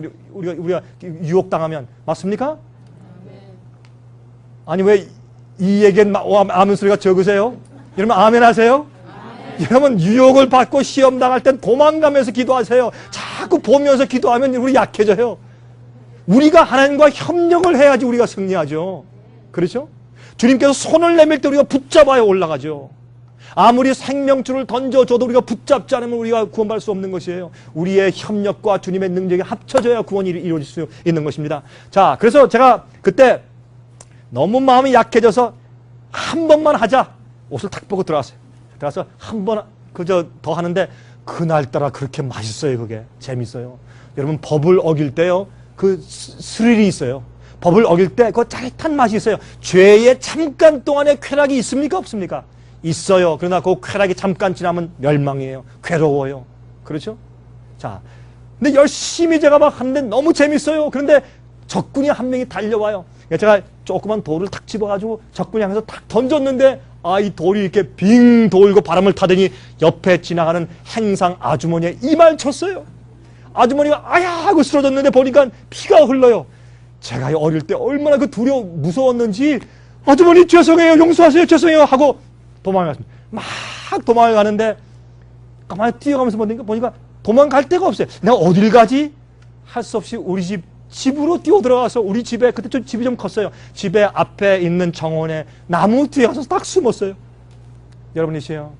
오늘 저녁에 여러분 지은 죄 때문에 아직도 용서받은 그런 확신이 없기 때문에 하나님으로부터 도망가는 사람들이 있어요. 예수님께 오세요. 십자가 밑으로 오세요. 그리고 은혜를 받으세요. 우리가 갈 곳은 하나님 우리 아버지 집밖에 없어요. 그러니까 제가 집에 뛰어 들어가서 그 나무 뒤에 숨었어요. 숨었는데 조금 있으니까 그냥 뭐 대문에 놓고 사놨어요. 근데 대문 아니에요. 우리 어머님이 놀래서 부엌에서 일하시다가 나가서 문을 여니까 제가 이제 나무 그 잎사귀사로 탁 보고 있으니까 거기에 이 제 돌에 맞은 항상 아주머니가 탁 서 있고 우리 친구들이 탁 이렇게 옆에 들이 일러 바치는 거예요. 어머니 병국이었어요. 병국이가 일러 바치는 거예요. 아이고 나 이제 죽었구나 이제. 근데 이제 저희 어머님이 제가 개구장이었으니까 참 제가 개구장이었어요. 어릴 때. 그러니까 저희 어머님이 이런 또 약품 그릇을 들고 나가서 좀 이렇게 해줘도 안 되니까 얼른 데리고 병원에 가셨어요. 나중에 보니까 5바늘을 꼬매었어요. 그 아주머니가. 제가 얼마나 미안한지 5바늘을. 그래서 이제 나중에 돈을 좀 줘서 아주머니를 보냈어요. 그 다음에 어머님이 돌아오셨는데 문제는 여기 있어요. 돌아오셨는데 저를 찾지 않으시는 거예요. 그냥 뭐 요리하시고 마당을 쓸고 그냥 또 찬미를 부르세요. 또 찬미를 나의 갈 길 다가도 찬송을 부르시면서 마당을 쓸고 그러니까 제 마음이 더 불안해. 아니 이놈 나와 하고 때리시면 차라리 속이 시원할 텐데 찬송을 부르면서 아무 일도 생기지 않은 것처럼 그냥 일을 하시니까 이게 더 불안한 거예요. 근데 한참 지난 다음에 해가 서늘 지려고 할 때 그때까지 제가 이 나무 뒤에 숨어 있었어요. 근데 나중에 해가 서늘 지려고 하니까 저희 어머님이 제가 숨어 있는 장소로 이렇게 오시더니 제가 어디에 숨어 있는지 다 아셨어요 벌써. 저 얼마나 창피해요. 앞에 와서 한 얘기가 얘야 저녁 먹을 시간 됐다. 그 한 말씀 하셨어요. 얘야 저녁 먹을 시간 됐다. 제가 그 소리를 들으니까 그만 눈물이 확 날라 그랬어요. 일어났는데 얼마나 창피한지 막 쥐구멍 있으면 들어가고 싶어요. 다 고개를 숙이고 따라 들어갔죠. 따라 들어가 보니까 방에 들어가니까 진수성찬을 차려놨어요. 제가 제일 좋아하는 음식만 잔뜩 차려놨어요. 그리고 들어와서 먹자. 너희 동생을 좀 들어와서 불러라. 그래서 불러서 다 들어왔어요. 기도하고 먹으려고 하는데 초인종이 울렸는데 저희 아버님이 그날따라 일찍 집에 오셨어요. 일찍 들어오면서 뭐라 하냐면 여보 오늘 무슨 일 없어? 그러고 들어오시는 거예요. 제가 안 가서 아이고 나 이제 죽었다 이제. 그런데 저희 어머님이 아니요 저희 잘 지냈습니다. 괜찮아요. 저희 어머님 말씀하지 않았어요. 같이 이제 기도하고 식사를 하는데 3분의 1도 못 먹었어요. 제가 식사하는데 이게 목에서 뭐가 올라오는데 이게 뭐 먹을 수가 있어요. 제가. 목이 막혀서 제가 숟갈 놓고 제가 울기 시작했어요. 흐느껴 막 울기 시작했어요. 여러분 제가 그날 밤에 왜 울었는지 아세요? 제가 곧 들켜서 아버지한테 제가 회초리를 맞을 거 두려워서 운 거 아니에요. 물론 제가 그 아주머니가 미안했지만 아주머니한테 미안한 마음 때문에 운 것도 아니에요. 제가 그때 운 거는 저희 어머니의 사랑에 감동돼서 울어버렸어요. 너무 감동돼서. 어떻게 이렇게 못된 나를 어머니는 저렇게 맨날 감싸주시고 어떻게 사랑하시는가. 그것 때문에 제가 그때 울었어요. 그날 제가 하나 배웠어요. 그 전까지요, 어머니 말씀에 알겠습니다 하고 약속을 했지만 그 약속을 지킬 수가 없었어요. 내가 약하니까, 자꾸 하고 싶으니까, 죄의 욕심에 내가 이룰 수가 없어요. 그런데 그날따라 이상한 생각이 들었어요. 내가 내 어머니의 마음을 저렇게 아프게 해드릴 필요가 있는가? 내가 왜 자꾸 어머니 마음을 아프게 해드려야 되는가? 내가 다신 그러지 말아야지. 그런 마음이 들어갔어요. 제 마음이 갑자기 변하고 갑자기 어머니와의 약속을 지키고 싶은 마음이 들어가는 거예요. 그때 저희 어머님이 제 마음 가운데 새 언약을 기록해 주셨어요. 제 마음 가운데. 아들아, 다시는 전쟁 놀이를 하지 말지니라. 제가 어머니 알겠습니다 그랬어요. 그때부터 지금까지 한 번도 안 했어요. 제가 그 전엔 말이죠, 그 약속을 지켜야 되는 걸 알아요. 그것이 옳은 걸 알아요. 그게 의인 거 알아요. 옳을 의자, 그게 righteous, 옳은 걸 알지만 지킬 수가 없어서 약해서. 그런데 어머니의 사랑에 감동된 다음에 이젠 지킬 수가 있어요. 감사해서 어머니의 마음을 아프게 해드리고 싶은 마음이 없기 때문에 이젠 지킬 수가 있어요. 그것이 복음의 능력이에요. 왜 우리가 죄를 승리할 수 있어요? 나를 위해 십자가에 돌아가셔서 엄청난 대가를 지신 주님의 사랑에 감동되면 난 주님을 위해서 그 일을 하고 싶어요. 주님의 마음을 아프시게 하고 내가 못 박은, 주님을 십자가에 못 박은 내 죄를 다시 반복하고 싶은 마음이 안 생겨요. 쓰러지고 다시 실수하면 주님께 눈물 흘리고 회개하게 돼 있어요. 마음이 바뀌어져요. 그것이 새 언약이에요. 새로운 경험이에요. 이게 복음입니다. 복음은 죄가 너희를 다시는 주관치 못하리니 너희가 은혜 아래에 있습니다. 그렇게 말하는 것이 그게 복음인 것입니다. 자, 순종을 주님께서 우리에게 요구하시는 이유가 있어요. 요한계시록 14장 23절 보세요. 예수께서 대답하여 말씀하시되 사람이 나를 사랑하면 내 말을 지키리니 내 아버지께서 저를 사랑하실 것이요 우리가 저에게 와서 거처를 저와 함께 하리라. 우리가 주님의 말씀을 순종할 때 주님이 우리 마음 가운데 내재할 수 있어요. 여러분, 사도행전 5장 30절에 말씀하기를 순종하는 자들에게 주시는 성령이 그러하니랬어요. 주님께서 우리가 순종하는 자들에게, 굴복한 자들에게 성령을 주신다 그랬어요. 반역한 자들에게 성령을 주시잖아요. 예수 이름을 믿는다고 하면서 반역한 사람은 믿는 것이 아닙니다. 요한계시록 12장 17절 보세요. 마지막 시대에 참된 주님의 참된 증인 마지막 백성 여자의 남은 무리를 강조하면서 성경은 뭐라고 말하나 보십시다. 용이 여자에게 분노하여 돌아가서 그 여자의 남은 자손 곧 하나님의 계명을 지키며 예수의 증거를 가진 자들로 더불어 싸우려고 바다 모래 위에 섰더라 그랬어요. 분명하죠. 주님의 뜻대로 사는 사람들이고 계명을 지키는 사람들이라고 이렇게 말했어요. 그런 사람들을 용이 마귀가 미워한다 그랬어요. 아무나 미워하는 게 아니에요. 요한계시록 14장 12절 보세요. 성도들의 인내가 여기 있나니 왜요? 짐승의 표의 환난을 지나려면 인내가 필요해요. 핍박을 받으니까 무슨 인내예요? 저희는 하나님의 계명과 예수 믿음을 지키는 자니라. 예수를 믿는 믿음만이 아니에요. 하나님의 계명을 지키는 이를 병합해서 참된 복음을 믿고 사는 사람들이에요. 그런 자들이 마지막 성도들의 인내를 가진 마지막 백성들이라고 말이에요. 여러분이시여, 요한계시록 19장 7절 8절 말씀하기를 우리가 즐거워하고 크게 기뻐하여 그에게 영광을 돌리세 어린 양의 혼인 기약이 이르렀고 그 아내가 예비하였으니 그에게 허락하사 빛나고 깨끗한 세마포를 입게 하셨은즉 이 세마포는 성도들의 무엇이라고요? 옳은 행실이로다. 이게 뭐예요? 의로운 삶이란 말이에요. 의로운 품성이란 말이에요. 그러므로 성경은 아주 분명하게 영원한 복음을 설명하고 있어요. 자, 이렇게 이해하면 오늘날 교회 안에, 많은 교회 안에 값싼 잘못된 타협된 복음이 가르쳐지고 있지 않느냐 그 말입니다. 그래서 마지막에 어떻게 해요? 영원한 복음에 대해서 이렇게 경고하고 있어요. 성경은 우리에게. 요한계시록 22장 11절부터 14절 불의를 하는 자는 그대로 불의를 하고 더러운 자는 그대로 더럽고 의로운 자는 그대로 의를 행하고 거룩한 자는 그대로 거룩되게 하라. 이게 무슨 말입니까? 마지막 시대 이제 은혜 시간이 끝날 때요. 우리가 지금까지 성령과 협력해서 준비된 품성이 딱 고정돼요. 딱 그래서 의로운 사람 의롭게 딱 포장돼서 인쳐지고 고정되고 악한 사람은 악하게 딱 고정돼서 더 이상 회개할 기회가 지나가 버립니다. 그때는 은혜 시간이 끝나요. 그때는 이 세상에 두 무리만 있어요. 짐승의 표를 받은 무리와 하나님의 인을 받은 무리와 두 무리만 쫙 갈라지게 됐어요. 지금은 몰라요. 두 무리만 생기게 됐어요. 자, 12절 보라 내가 속히 오리니 내가 줄 상이 내게 있어 각 사람에게 그의 일한 대로 갚아주리라. 나는 알파와 오메가요 처음과 나중이요 시작과 끝이라. 그 두루마기를 빠는 자들은 복이 있나니. 이 말씀을 영어 성경, 한국말 성경은 번역이 조금 부족해요. 영어 성경에 말씀하기를 하나님의 계명을 행하는 자들은 복이 있나니 그랬어요. Those who do the commandments of God. 그렇게 됐어요. 영어 성경에는. 이는 저희가 생명나무에 나아가며 문들을 통하여 성에 들어갈 권세를 얻으려 함이로다 그랬어요. 성경은 너무나 분명하게 설명되어 있는 것을 볼 수가 있습니다. 여러분이세요. 우리는 주님께 나가서 우리 마음 가운데 숨어있는 모든 죄악적인 요소를 주님께 바치고 고백해야 합니다. 보세요. 누가복음 18장 8절에 말씀하기를 그러나 인자가 올 때 세상에서 믿음을 보겠느냐 그랬어요.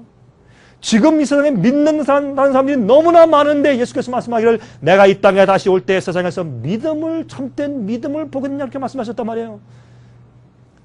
마라나타 뭡니까? 예수께서 다시 오십니다. 주님께서 다시 오십니다. 이것은 제 생의 소망입니다. 이 세상에 언약의 무지개가 뜰 것입니다. 주님께서 이 땅에 와서 당신의 흰 옷 입은 당신의 신부들을 참으로 아름답게 성령의 은혜로 새 언약의 경험 가운데 들어가서 의로운 성품을 준비하고 하나님의 표를 이마에 받은 자들을 새 예루살렘 진주문 성으로 인도해 드리실 것입니다.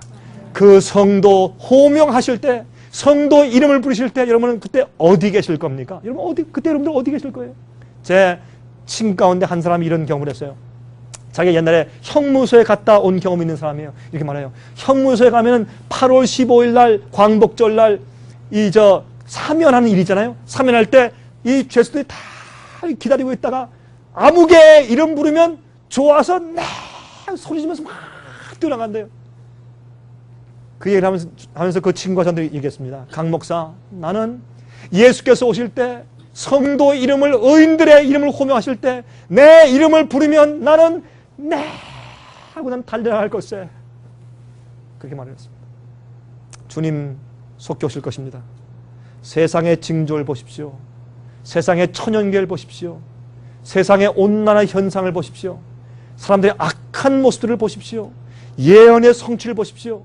이 세상은 오래가지 않습니다. 그럼 마지막에 참되게 영원한 올바른 복음을 믿으라고 성경은 마지막으로 우리에게 경고하고 있습니다. 여러분 참으로 올바른 성도의 경험을 하시게 되길 바랍니다.